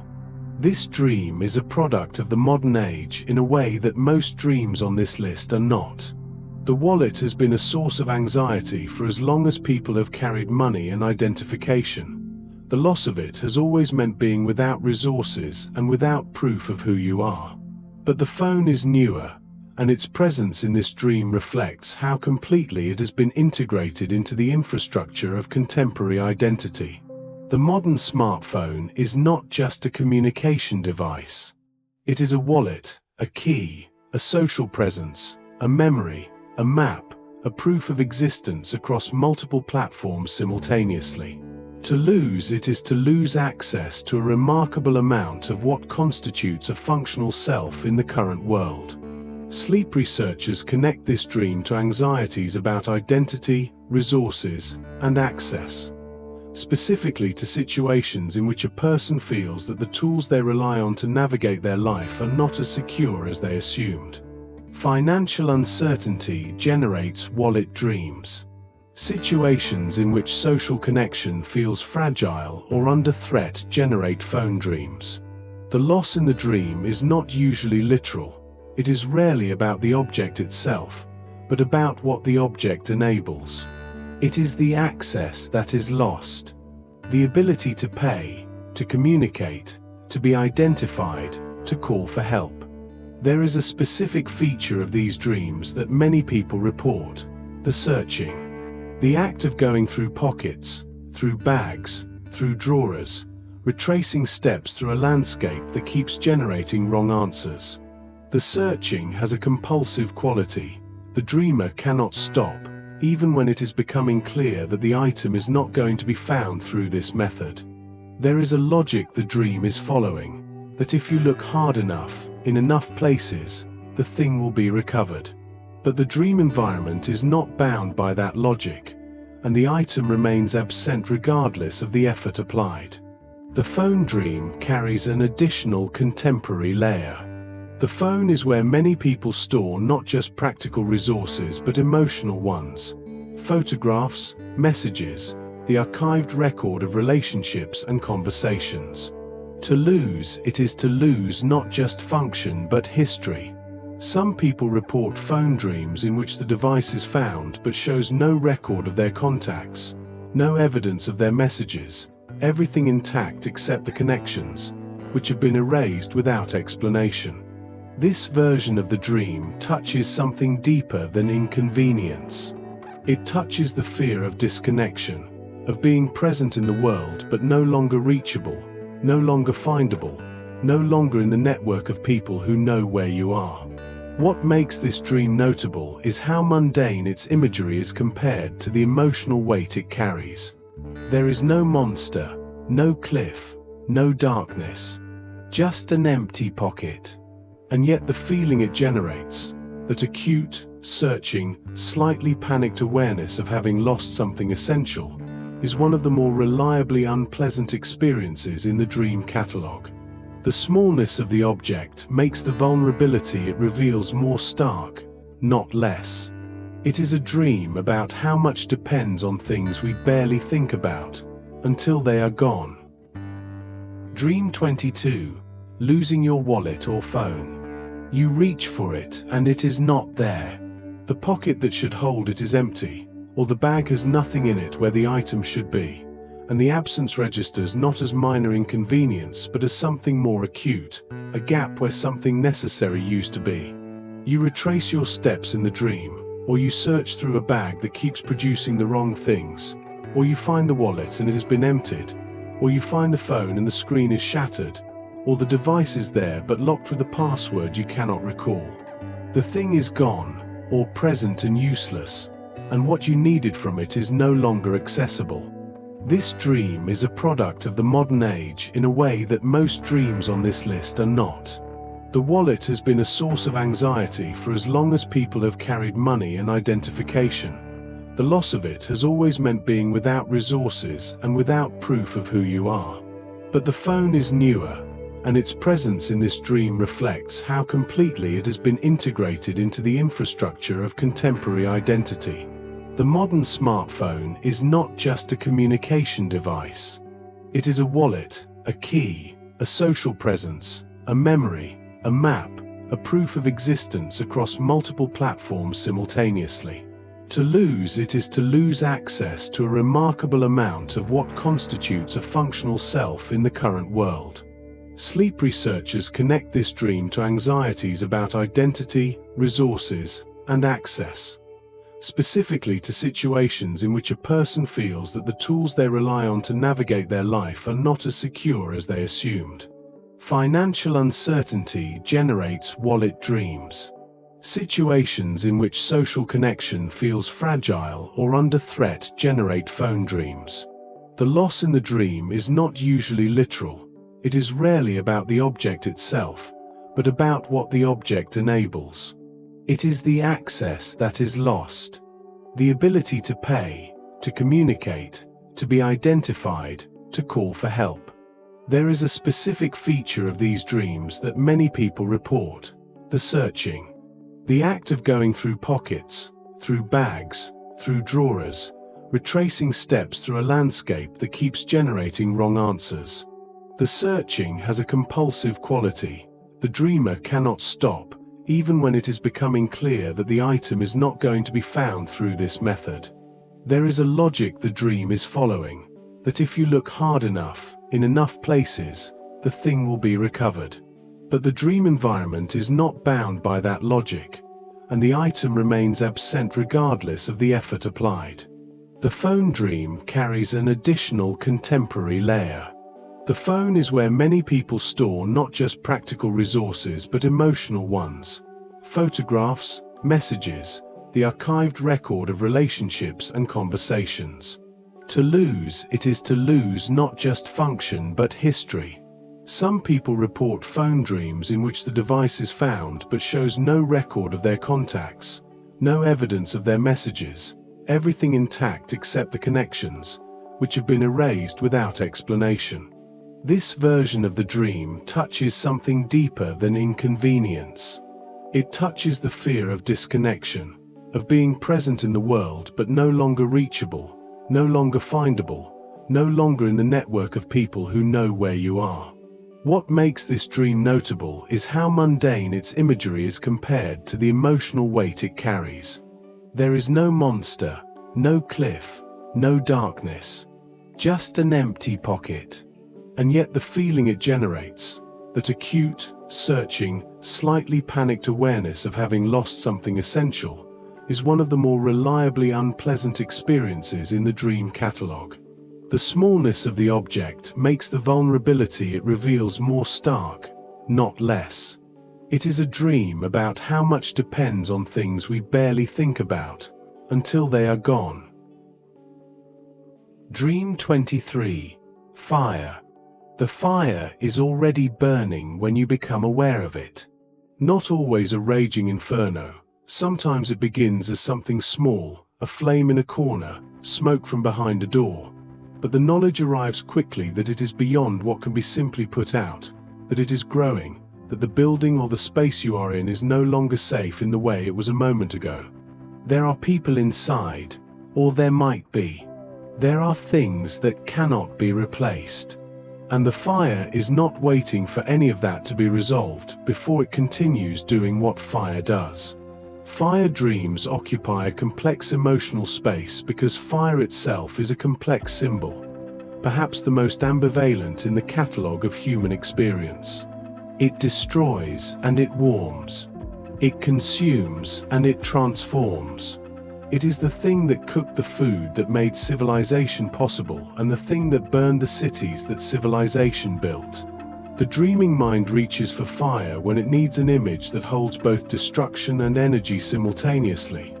And it does so with a frequency that suggests this particular tension is one the sleeping brain finds worth revisiting. Sleep researchers connect fire dreams to emotional states characterized by intensity. Not necessarily negative intensity, but a heightened quality of experience that the ordinary vocabulary of anxiety cannot quite capture. Fire dreams appear during periods of passion and creativity, as well as during periods of crisis and destruction. They appear when something is ending in a way that cannot be undone, a relationship, a phase of life, a version of oneself, and when that ending carries the quality of burning, irreversible, consuming, leaving a landscape that is recognizably different from what was there before. The dreamer's role in the fire varies significantly, and the variation matters. Sometimes the dreamer is trying to escape, the fire is threat, and they are fleeing it. Sometimes they are trying to rescue others, moving through a burning building towards someone who needs to be reached before the structure fails. Sometimes they are watching from outside, observing the burning from a distance that is safe but also helpless, unable to intervene, able only to witness. And in rarer cases, the dreamer is the one who started it, or is aware that they started it, and the dream carries the weight of that knowledge. That last version, where the dreamer has some agency in the fire's origin, tends to appear during periods of significant personal change that the dreamer themselves has initiated. The end of a long relationship, a major career change, the deliberate dismantling of a life structure that no longer fit. In these cases, the fire is not something happening to the dreamer but something the dreamer set in motion.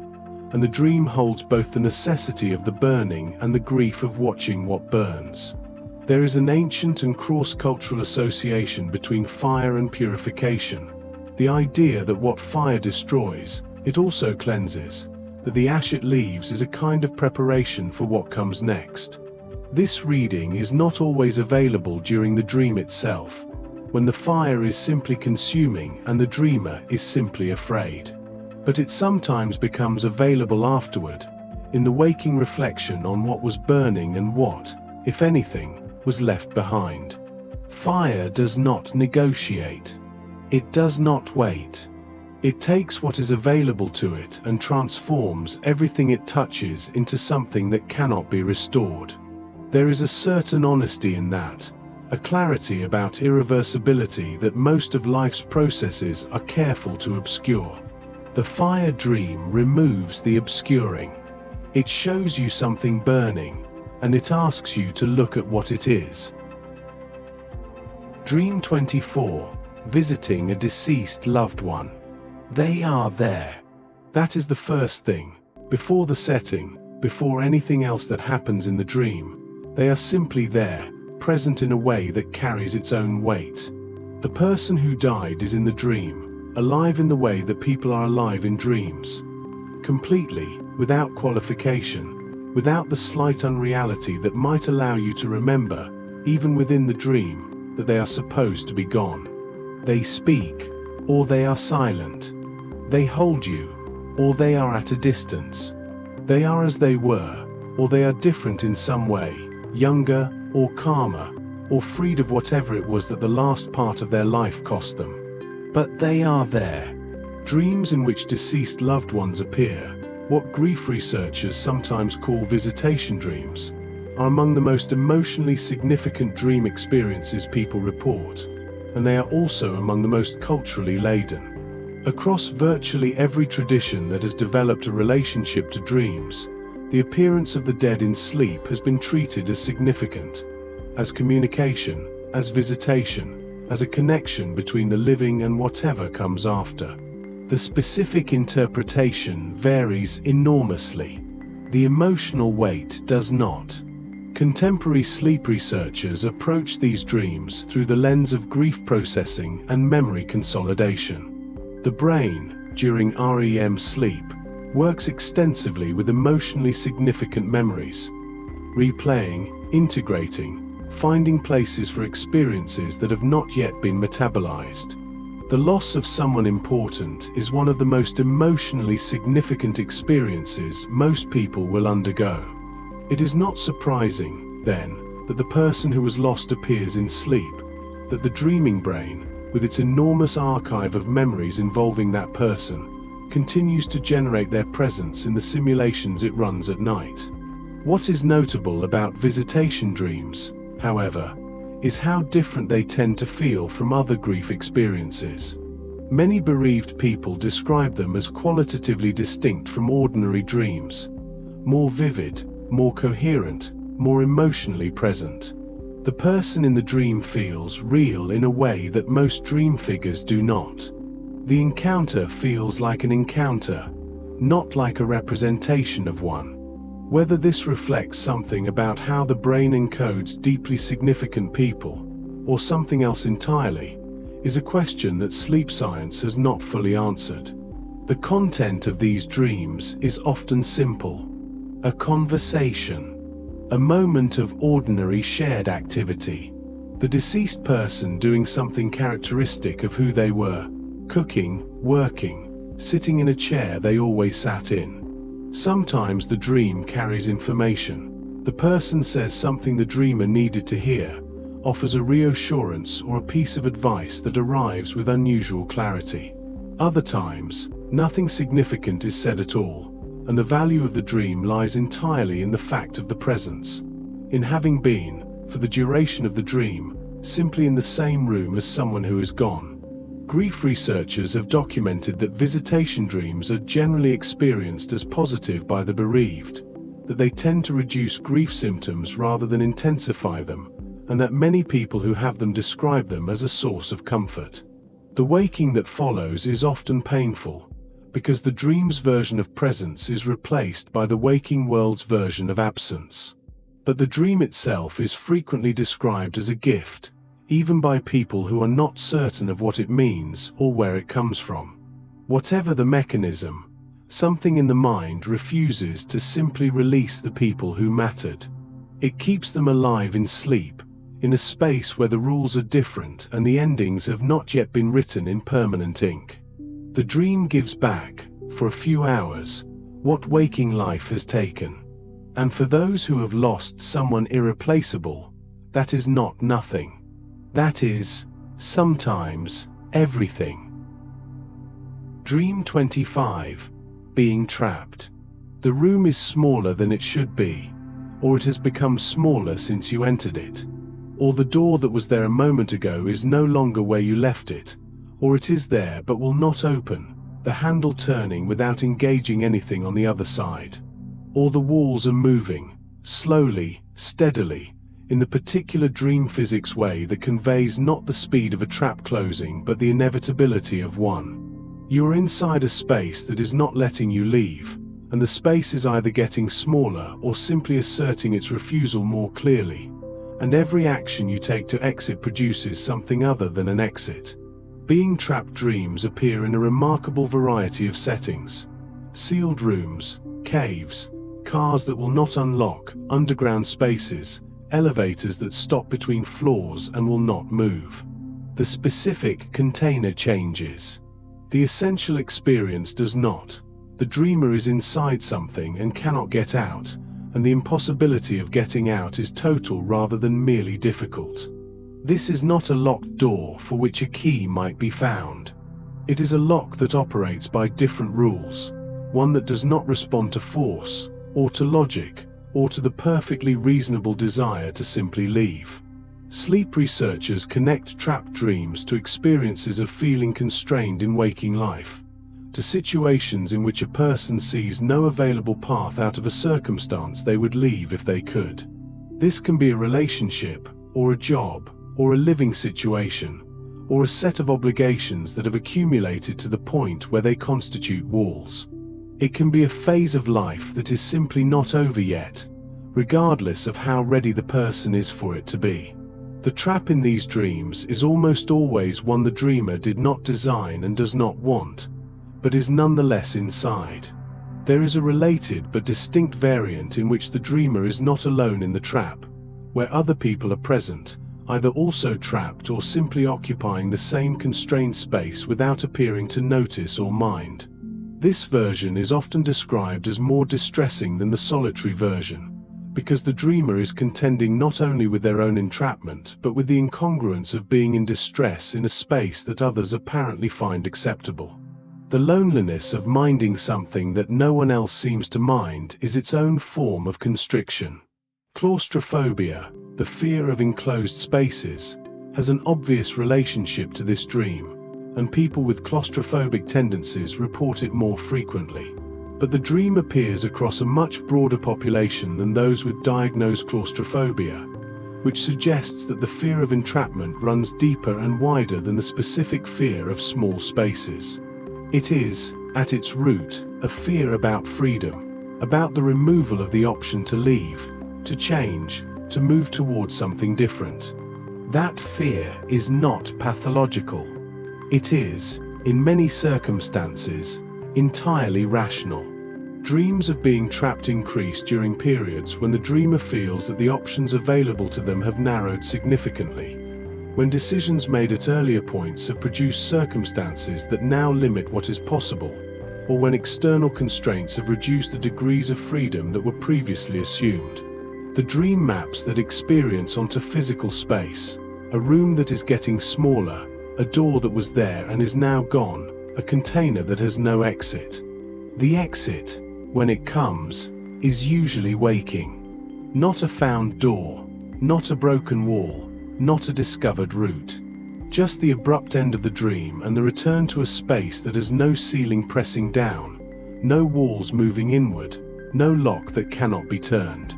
The bedroom, however ordinary, is a place you could leave if you chose to. For a moment after a trapped dream, that simple fact, the available door, the unlocked handle, is the most important thing in the room. Dream 26. Monsters in the dark. You cannot see it clearly. That is partly what makes it what it is.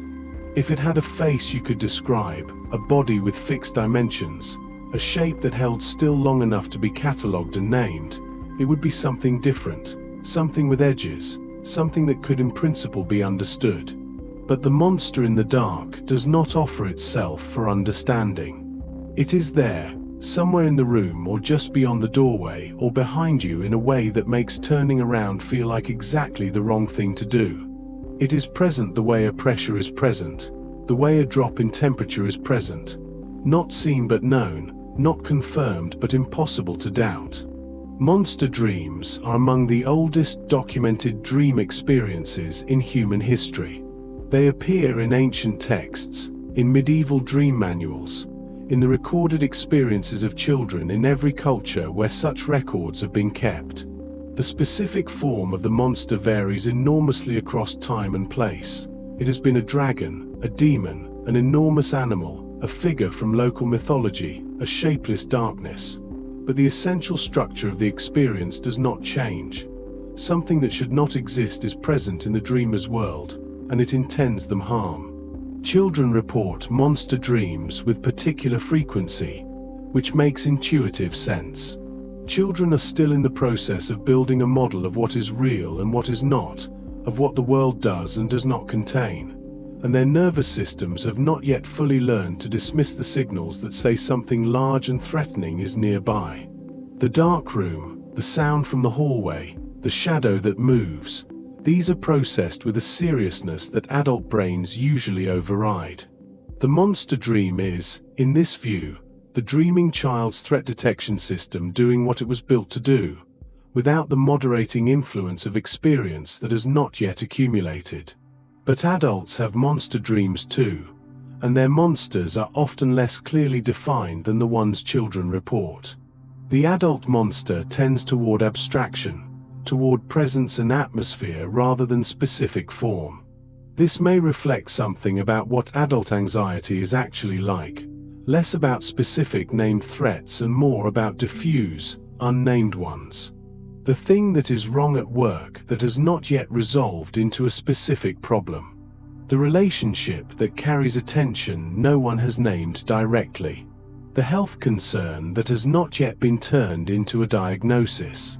These are monsters that do not have faces, and so the dream does not give them faces either.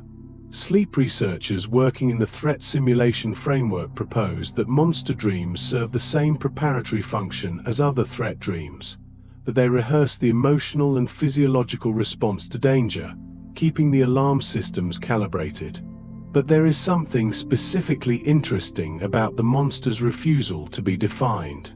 A monster that cannot be seen clearly cannot be prepared for specifically. The dream is rehearsing not a response to a known threat, but the state of not knowing what the threat is, which is, arguably, the more common situation in real life. The darkness is important. Monsters in dreams rarely appear in full light. They occupy the edges, the corners, the places just outside the range of clear vision. This placement is not random. It reflects a deep truth about how fear of the unknown operates. It lives in the peripheral, in the not quite seen, in the information that has not yet resolved into something definite. The monster that steps fully into the light and becomes a specific, nameable thing is, in some sense, less frightening than the one that stays in the dark. The known has a shape. The unknown has none, which means it can be any shape, which means it can be the worst shape. Many people report that in the rare cases when they turn and face the monster in a dream, or when lucidity gives them the ability to choose to confront rather than flee, the thing that was behind them is less than they feared. Not always harmless, not always nothing, but smaller than the darkness made it, more specific than the absence of information implied. The confrontation transforms it from something infinite and formless into something that has dimensions. And something with dimensions can be faced. The monster in the dark does not disappear when you wake up, not immediately. For a few seconds, the nervous system that generated it is still running, and the dark corners of the bedroom carry the same charge they did in the dream. Then the ordinary world reasserts itself. The corner is just a corner. The hallway is just a hallway. And whatever was there, if anything ever was, has gone back to wherever the things in dreams go when morning comes. Dream 27. Cheating on a partner. You are the one doing it. This is what makes this dream different from its counterpart, the dream of being cheated on, which we explored earlier, and what gives it its particular and somewhat uncomfortable texture. In this version, you are not the wronged party. You are the one who has broken something, who has done something your waking self would not sanction, who wakes up with a residue not of grief but of guilt. A guilt that is, on examination, entirely fictional. And yet, dreams in which the dreamer cheats on a partner are more common than people tend to admit, and they generate a specific kind of waking distress that is different from most other anxiety dreams.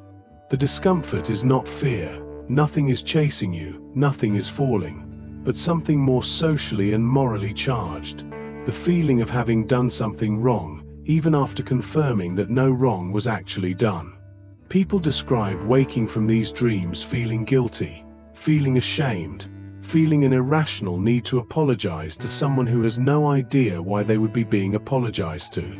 Sleep researchers are consistent on the most important point. Dreaming of infidelity is not an expression of a hidden desire to commit it, does not predict a greater likelihood of actually doing so, and should not be read as evidence of dissatisfaction with a current relationship. The dream is not a confession.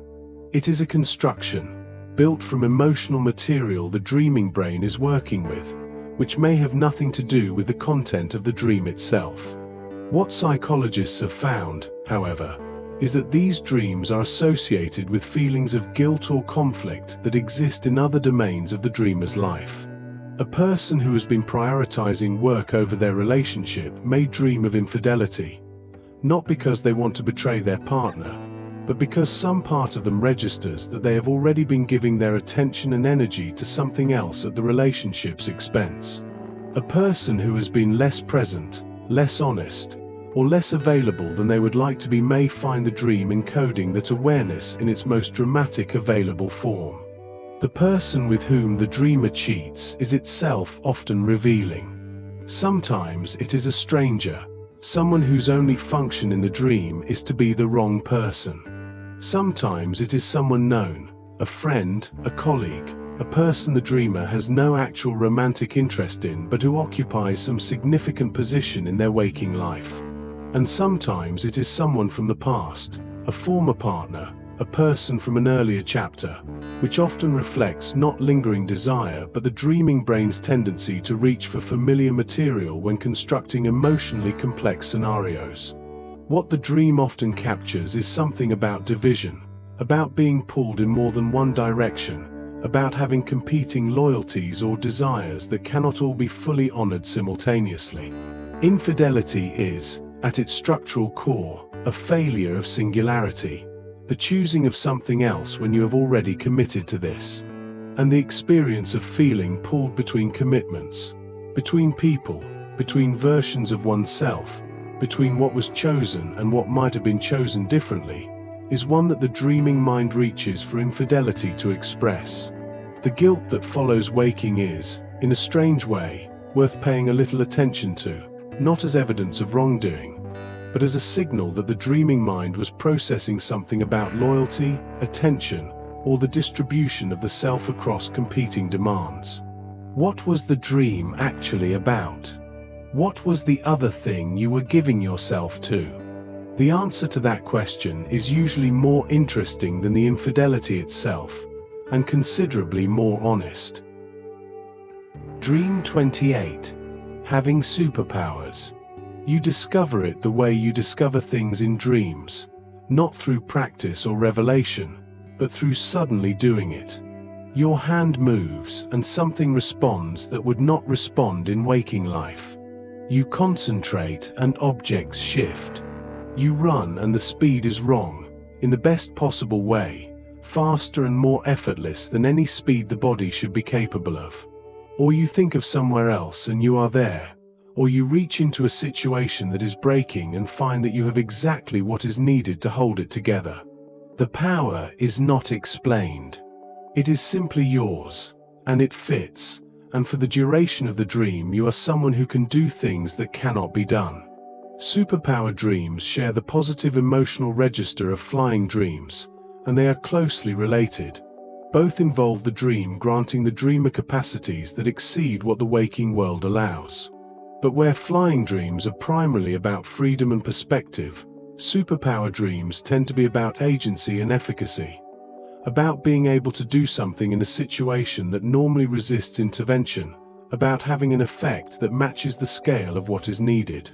Sleep researchers connect these dreams to periods when the dreamer is feeling either a heightened sense of capability, when things are going well, when they feel effective and in command of their situation, or, paradoxically, a significant sense of powerlessness. The dreaming brain, compensating for a waking experience of insufficient agency, generates its opposite, a scenario in which agency is not just restored but amplified beyond all ordinary limits. The person who feels most helpless in waking life sometimes dreams of being most powerful in sleep. The specific nature of the superpower varies between dreamers and often reflects the particular domain where the dreamer feels most limited or most engaged. People in caretaking roles, parents, medical workers, teachers, sometimes dream of healing abilities, the capacity to fix what is broken in others, to undo damage, to make well what cannot be made well by ordinary means. People who feel overwhelmed by complexity dream of clarity, of being able to see through confusion to what is actually true. People who feel physically vulnerable dream of strength or invulnerability. The power that the dream provides is usually the one that the waking situation most conspicuously lacks.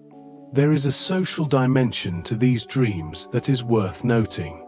Many superpower dreams involve using the power on behalf of others, rescuing someone, protecting someone, arriving somewhere with exactly the capacity that was needed. The power is not possessed for its own sake, but deployed in service of something. This suggests that the fantasy the dream is enacting is not purely about dominance or omnipotence, but about being adequate, about having what is needed when it is needed, about being the right person in the right place with the right capability at the moment it matters. What lingers from these dreams, when it lingers, is not the specific power but the feeling of having it. The felt sense of being capable in a way that exceeded ordinary limits, of having reached into a situation and found that the reach was sufficient. People describe waking from superpower dreams with something like residual confidence, a sensation that has no direct application to the waking world but that colors the first hour of the day with a quality the rest of the day may not sustain. The power was always borrowed. The dream lends it for the night and reclaims it at waking. But something about having held it, even briefly, even in sleep, leaves a trace. The waking self is the same as it was before, and for a moment, it does not feel entirely like that is a limitation. Dream 29, being paralyzed or unable to move. The situation requires movement. Something is coming, or something needs to be done, or someone is calling out for a response that only your body can provide, and your body will not cooperate. You tell it to move, and it does not. You tell your legs to run, and they stay where they are. You open your mouth to speak, and what comes out is nothing, or a sound too small to carry. The will is intact. You know exactly what needs to happen, and the capacity has simply gone, quietly and completely, leaving you fully present to a situation you cannot affect. Paralysis in dreams, the inability to move, to run, to speak, to act, is one of the most widely reported and most frustrating of all dream phenomena. It appears across many different types of dreams. In chase dreams where the fleeing fails, in attack dreams where the defense fails, in scenarios where something important needs to be communicated and the voice produces nothing. The content of the surrounding dream varies. The paralysis itself is the constant. There is a physiological explanation for much of this experience. During REM sleep, as noted in the discussion of sleep paralysis, the voluntary muscles are inhibited, a mechanism that prevents the sleeper from physically acting out the movements their dreaming mind is generating. This inhibition leaks into the dream experience itself. The brain that is trying to run is simultaneously preventing running, and the result, in dream terms, is the experience of trying to move and finding that the body will not respond. The gap between intention and execution, which in waking life is usually imperceptible, becomes vast and unbridgeable. But the paralysis dream does not always feel physiological when you are having it. It feels specific, personal, and charged with a significance that extends beyond the body's sleep mechanics. The inability to move at a critical moment resonates with something deeply human, with experiences of being confronted with a situation that demands action and finding oneself unable to produce it. Shock. Overwhelm. The particular freezing that occurs when what is required exceeds what is available. The dream borrows the body's nighttime immobility and turns it into a metaphor that the waking self recognizes immediately.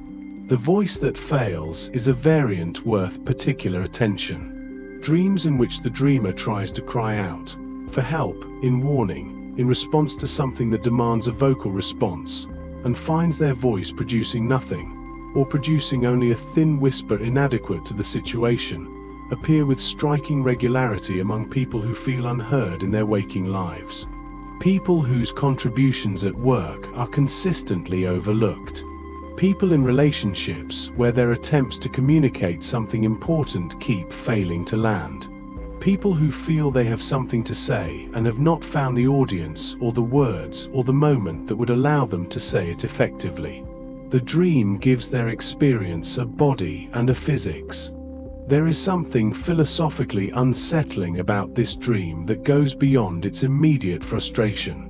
We tend to understand ourselves as agents, as beings whose inner intentions translate into outer actions, who can close the gap between wanting to do something and doing it. The paralysis dream removes that assumption entirely. It holds the intention perfectly intact and withholds the capacity for execution, leaving the dreamer as witness to their own helplessness in a situation that is otherwise fully present and real. The inner life is there. The outer capability is gone. And the world continues without waiting for the gap to close. You wake up and move immediately, a hand, a foot, something, just to confirm that the capability has returned. It has. It was always there.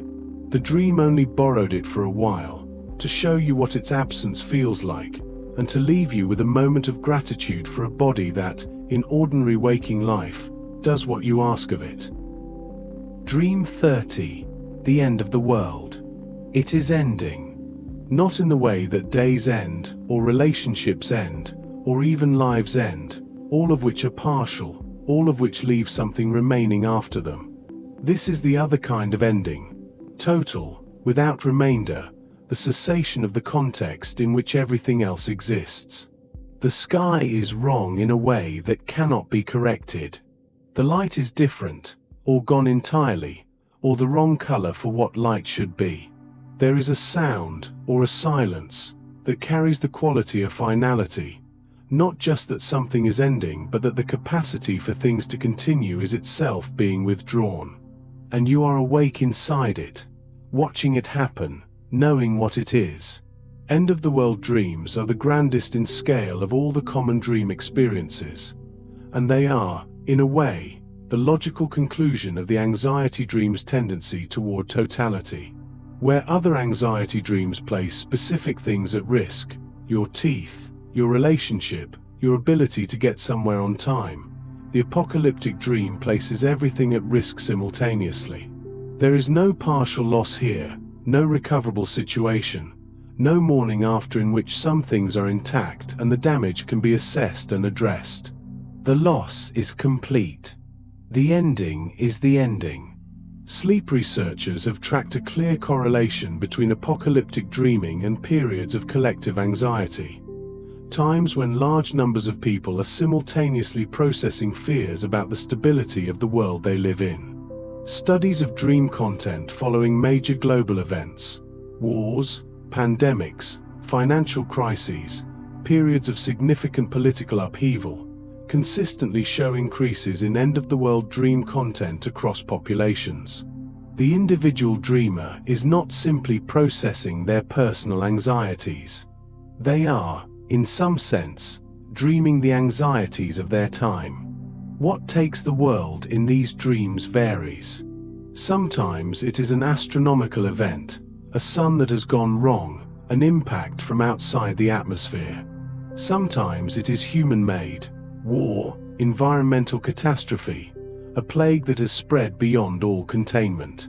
Sometimes it is something with no clear cause at all, a darkening, a failing, a sense that the operating conditions of existence have simply been withdrawn without explanation. The specifics of the ending tend to reflect the fears that are most culturally available at the time, the apocalypse the dreamer has been given by their historical moment to worry about. What is notable about the emotional texture of these dreams is how often it diverges from what you might expect. People who have end-of-the-world dreams do not always describe them as terrifying. Some describe a quality of stillness, even of peace, the particular calm that can accompany a situation that has moved entirely beyond the reach of anything you could do about it. When everything is ending, the ordinary anxieties become irrelevant. The things that have been consuming your attention, the unfinished tasks, the unresolved tensions, the performance reviews and social embarrassments and accumulated small failures, simply cease to matter. There is a strange relief in that, even in the midst of total catastrophe. Psychologists have noted that apocalyptic dreams sometimes reflect not a fear of external catastrophe but an internal one. The ending of a way of life, a version of the self, a world as the dreamer has known it. A marriage that is over. A career that has ended. a period of life that is closing in a way that cannot be reversed or revisited. The dreaming mind reaches for the largest available image to represent the magnitude of what is being lost, and sometimes the largest available image is the world itself. You wake from this dream into a world that is still here. The morning is ordinary. The light is the right color. The ordinary conditions of existence, air, gravity, the continuation of time, are all in place, operating as they were before you went to sleep.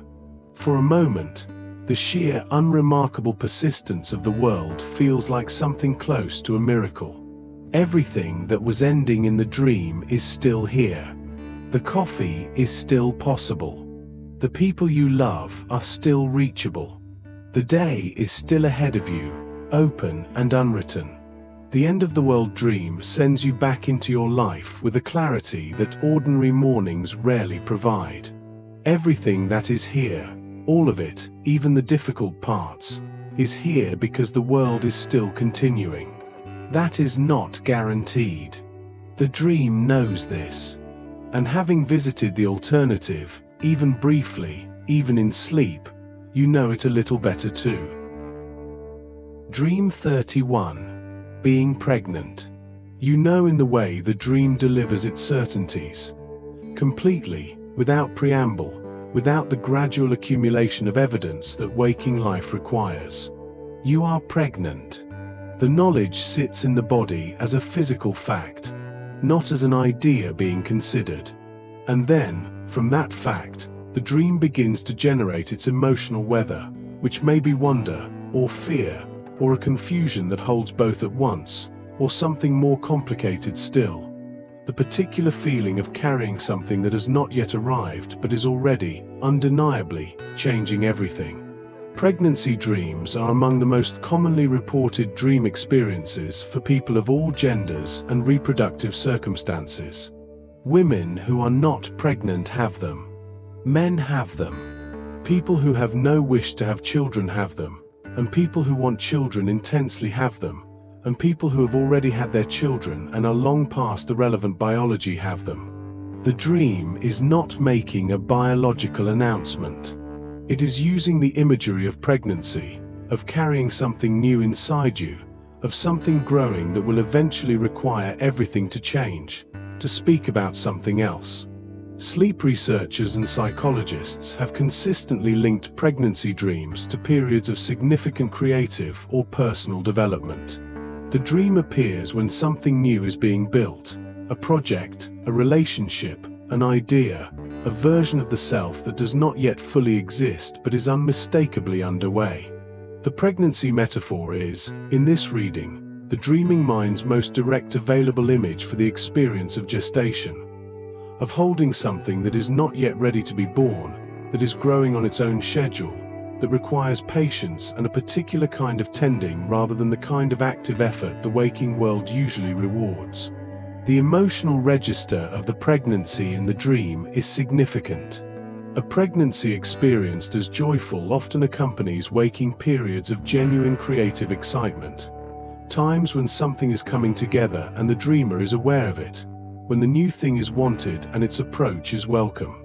A pregnancy experienced as alarming, as something that arrived without being chosen, as something the dreamer does not feel ready for, tends to appear during transitions that feel imposed rather than chosen. A change that is coming regardless of whether the dreamer has prepared for it, a development that will demand more than the dreamer currently feels equipped to give. There is a specific feature of pregnancy dreams that many people report and find striking. The awareness, in the dream, of the thing being carried. Its weight, its presence, sometimes a sense of its character or personality before it has arrived. Dreamers describe knowing things about what is growing inside them with a certainty that the dream treats as simply factual. This quality of intimate prior knowledge speaks to something real about creative and developmental processes. That the thing being built has a nature of its own that the person building it slowly discovers rather than simply imposing. People who have experienced pregnancy loss sometimes report these dreams with additional complexity. The dream offering, for the duration of sleep, a version of the experience that was interrupted, a continuation of something that ended before it was finished. For them, the dream is not primarily symbolic. It is memorial, and it belongs to the same category as the visitation dream. The mind returning, in sleep's lower defenses, to something it has not yet found a way to fully put down. Whatever is growing in the pregnancy dream, idea, relationship, self, possibility, it is not ready yet. The dream is not the birth. It is the carrying, which is its own thing, slower, quieter, less visible from the outside, and in some ways more demanding than what comes after. The dream knows this and holds you inside it, in the time before arrival, when the future is entirely present but not yet here. Dream 32. Returning to your childhood home. You are back inside it. The specific smell of it, or the specific quality of the light on a particular wall, or the sound the stairs made, these details arrive with a specificity that waking life rarely produces.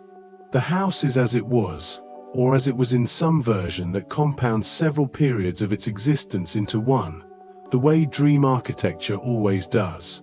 You move through it not as a visitor but as someone who belongs there, and the belonging carries a weight that is not entirely comfortable and not entirely pleasant. It is the weight of everything that happened here, the accumulated emotional sediment of years you are no longer living but have not finished with. The childhood home dream is one of the most emotionally resonant in the catalogue, because the childhood home is not simply a building. It is a container for a period of life, for the self that existed before the self you are now, for the relationships that formed you before you were old enough to notice being formed, for the fears and loves and confusions of a time that is over but that the brain has filed with a fidelity that time does not diminish. Returning to it in a dream is not going back to a place. It is going back to a version of yourself. Sleep researchers connect childhood home dreams to the brain's ongoing work of memory consolidation and identity processing. During REM sleep, the brain actively integrates new experience with stored memory, building the narrative of the self that persists across time. The childhood home, as a location saturated with formative experience, serves as an anchor point for that narrative, a place where the threads of who you have become can be traced back to their origins. The dream returns there not out of nostalgia but out of something more functional, the ongoing project of understanding how the present person emerged from the past one. What the dreamer finds in the childhood home is often not exactly what was there. The rooms may be arranged differently. A room that did not exist may be present, connecting this dream to the hidden room dream we explored earlier. Objects appear that belong to different periods of the house's life, or to people who are no longer living, placed there with dream logic that does not explain itself. The house is faithful to its emotional reality while being indifferent to its physical one. And the emotional reality it holds is always more complex than simple nostalgia. Some childhood home dreams are peaceful, a quiet moving through familiar rooms, a sense of return that is simply return, without charge or urgency. Others carry something heavier, the awareness of what happened in those rooms, of who was there and how they were, of the specific texture of what it was to be a child in that particular place. For people whose childhoods contain significant difficulty, the dream can be a site where that difficulty resurfaces, not necessarily in explicit form, but as atmosphere, as the particular emotional climate of a place that asks to be reckoned with. The house appears most often during periods when the dreamer is negotiating identity in some significant way, when who they are is in flux, when they are becoming something new and the newness requires some relationship to what came before. The childhood home is where the story started. The dream goes back to the beginning, not to stay, but to find something that is still needed for the next chapter. You leave it at the end of the dream, or you wake from it. And the house is still there, not in geography but in the mind that carries it everywhere, available in sleep, available in certain qualities of afternoon light, available in the smell of something that should not still be able to take you back but does. Dream 33. Being invisible. You move through the scene and no one responds to your presence. You speak and there is no acknowledgement. You stand directly in someone's line of sight and they look through you, past you, at whatever was behind you, as though the space your body occupies is simply empty space. There is no drama to your invisibility, no moment of discovery, no reaction to the absence of you. People simply continue with what they were doing, and you are there among them, entirely present and entirely unregistered, in the particular loneliness of being somewhere that is not receiving you. Invisibility dreams occupy an unusual position in the emotional spectrum of common dreams.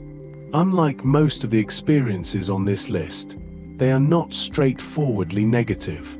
Many people describe them with a quality of ambivalence. The invisibility is disorienting, sometimes isolating, but it is also, in some versions, freeing. To be unseen is to be unconstrained by the gaze of others. To move through social space without the adjustments, self-presentations, and performances that visibility typically requires. Some dreamers report their invisibility as a form of relief. Others experience it as loss. The difference often reflects what the dreamer most fears and most desires in their waking life. Sleep researchers link invisibility dreams to the social anxieties and self-consciousness that characterize much of contemporary adult experience, specifically to the tension between wanting to be seen and being afraid of what being seen might cost. People who feel overlooked in their waking lives, whose contributions go unacknowledged, whose presence in a group does not seem to register, report invisibility dreams in which the invisibility is painful, an experience of their ordinary social situation made literal and total. People who are, by contrast, highly visible in ways they find exhausting, who are constantly observed, constantly evaluated, constantly called upon to perform their identity for an audience, sometimes report invisibility dreams as relief, as a temporary reprieve from the weight of being seen. There is a version of this dream in which the dreamer chooses to use their invisibility, to go places and hear things they would not normally have access to observe situations from outside the social dynamics that usually structure them. In these dreams, the invisibility is not simply happening to the dreamer but is available as a kind of tool. What the dreamer does with it tends to be revealing. Some go toward the people they love, simply to be near them without the mediation of performance. Others move toward situations of conflict or power, to understand what happens when they are not present to influence the outcome. The choice the dream offers is a window into what the dreamer most wants to know. The invisibility dream can also carry a quality of grief, the grief of not mattering, of being present in a world that is proceeding without any particular awareness of you. This version appears during periods of low self-worth, during recoveries from loss, during times when a person's sense of their own significance has been eroded by circumstances or by the sustained indifference of their environment. The dream does not comfort. It reflects. And sometimes the reflection, painful as it is more honest about what the person is experiencing than the face they present to the waking world. To be invisible is to test what the world does without you. The dream runs that experiment while you sleep, and what you feel during it, whether relief, grief, freedom, or the specific ache of being unneeded, tells you something about what visibility means to you, and what you believe it costs. Dream 34. Witnessing a murder. You see it happen. Not to you. You are the witness, not the victim, and that particular detail shapes everything about the experience that follows. You are present for something irreversible, something violent, something that changes the reality of the dream in a way that cannot be undone, and your role is not to survive it but to have seen it. And now you have seen it, and the dream continues. And the question of what to do with what you have seen becomes the central fact of wherever the dream goes next. Dreams in which the dreamer witnesses a violent act, particularly a killing, are more common than people tend to admit, and they generate a specific kind of waking distress that is different from other nightmare experiences. The dreamer has not been harmed. Their body is intact, and yet they wake with something that sits in the chest like guilt, or like the weight of a knowledge that should not have to be carried. They were there. They saw it. And the dream, characteristically, did not tell them what to do about it. Sleep researchers approach this category of dream through the lens of moral emotion processing, the dreaming brain working through scenarios that involve questions of right and wrong, of responsibility and witness, of what it means to be present for something terrible. The dreaming mind, which has access to the full range of human narrative and the full force of human emotion without the usual filters of social appropriateness, generates scenarios of extremity partly to explore the moral feelings those scenarios produce. The witness to violence is not a perpetrator, but they are also not untouched. The dream is interested in that middle position. In many cases, the violence in the dream is not random. The dreamer knows the victim, or the perpetrator, or both, though not always in ways that are literal. The perpetrator may carry the emotional weight of someone who has harmed the dreamer in waking life without committing actual violence. The victim may represent something or someone the dreamer has been watching deteriorate, a relationship, a colleague's mental health, a situation that has been visibly worsening without intervention. The murder in the dream is not always about murder. It is sometimes about witnessing a harm that has been happening in slow motion, rendered in the dream's preferred language of immediacy and extremity. The question of intervention is central to the emotional experience of these dreams. Many dreamers report being paralyzed during the witnessed violence, unable to stop it, unable to call out, unable to do anything but watch. This connects the murder dream to the paralysis dream and to the bystander dynamics we explored at the very beginning of this series. The experience of being present when something bad happens and finding oneself unable to act, for reasons that the moment does not make clear. The moral weight of that inability, the guilt of the witness who could not stop what they saw, is one the dreaming mind takes seriously, even when the event was fictional. Some dreamers report feeling, upon waking, not just distressed but implicated, as though the fact of having been there, even in sleep, even in a scenario their own brain constructed, carries a moral residue. This is the dream taking the witness role seriously, insisting that to see something is not to be outside it, that presence is a form of participation, that the question of what you do with what you have seen does not disappear simply because you wake up. The answer to that question belongs to waking life. The dream only asks it. Dream 35. Getting married. The wedding is happening, or it is about to happen, or it is already underway in some phase you did not witness arriving at. You are there, as participant, as the central figure in the ceremony, standing at the altar or waiting to be walked toward it or already in the middle of the vows.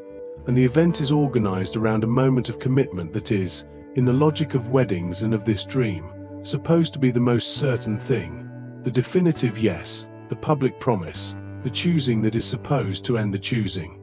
And the dream holds you there, inside that moment, and watches what you feel. Wedding dreams appear in people who are engaged and people who have no current relationship. They appear in people who are happily married and people who have been divorced. They appear in people who want to be married and people who have never wanted it. Like the pregnancy dream, the wedding dream is not primarily a prediction or a wish.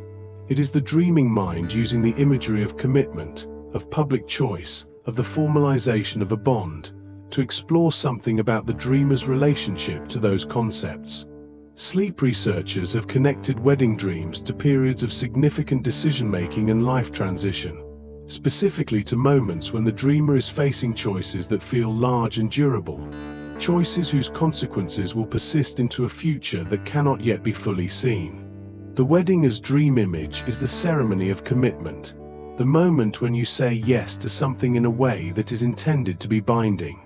The dreaming mind reaches for it when there is something in waking life that has that quality, something that is asking for a yes or a no that will matter. The emotional register of the wedding in the dream varies significantly and is almost always the most meaningful part of the experience. Some dreamers describe a wedding dream that is suffused with joy, a ceremony that feels exactly right, a moment of arrival that the dreaming self experiences as genuine and wanted. Others describe a wedding full of a dread they cannot entirely locate. The right setting, the right person, the right words, and underneath it all a feeling that something is wrong that they cannot name. Still others report discovering, mid-ceremony, that they are marrying the wrong person, that the figure at the altar is not who they thought, or that the commitment being formalized is not the one they intended. And some report dreams in which they simply do not show up, in which the wedding is happening and they are somewhere else, unable to arrive. Each of these emotional variations points towards something different. The joyful wedding dream tends to appear when the dreamer is aligned with the commitments they have made or are considering, when the yes feels genuinely theirs. The anxious or wrong wedding suggests something about the commitment itself, that the dreamer is not certain it is what they want, or is feeling pressure toward a choice they have not fully examined. The wedding to the wrong person is the dream's way of asking, is this what you are actually saying yes to? Are you certain you know what you are marrying? The commitment that the wedding dream is really exploring is not always a romantic one. It can be a professional commitment, a role, a career path, an organization. It can be a commitment to a way of life, a set of values, a vision of the future. The wedding's language of formal, public, witness choosing is borrowed to dress something that in waking life may be quieter and less ceremonial, but that carries the same essential structure. The binding yes, the future foreclosed and opened simultaneously, the self stepped forward into something that will now shape what comes next. The ceremony ends, in the dream or in the waking. You are married to whatever you said yes to. The question the dream leaves you with is not whether the ceremony happened. It is whether the yes was yours.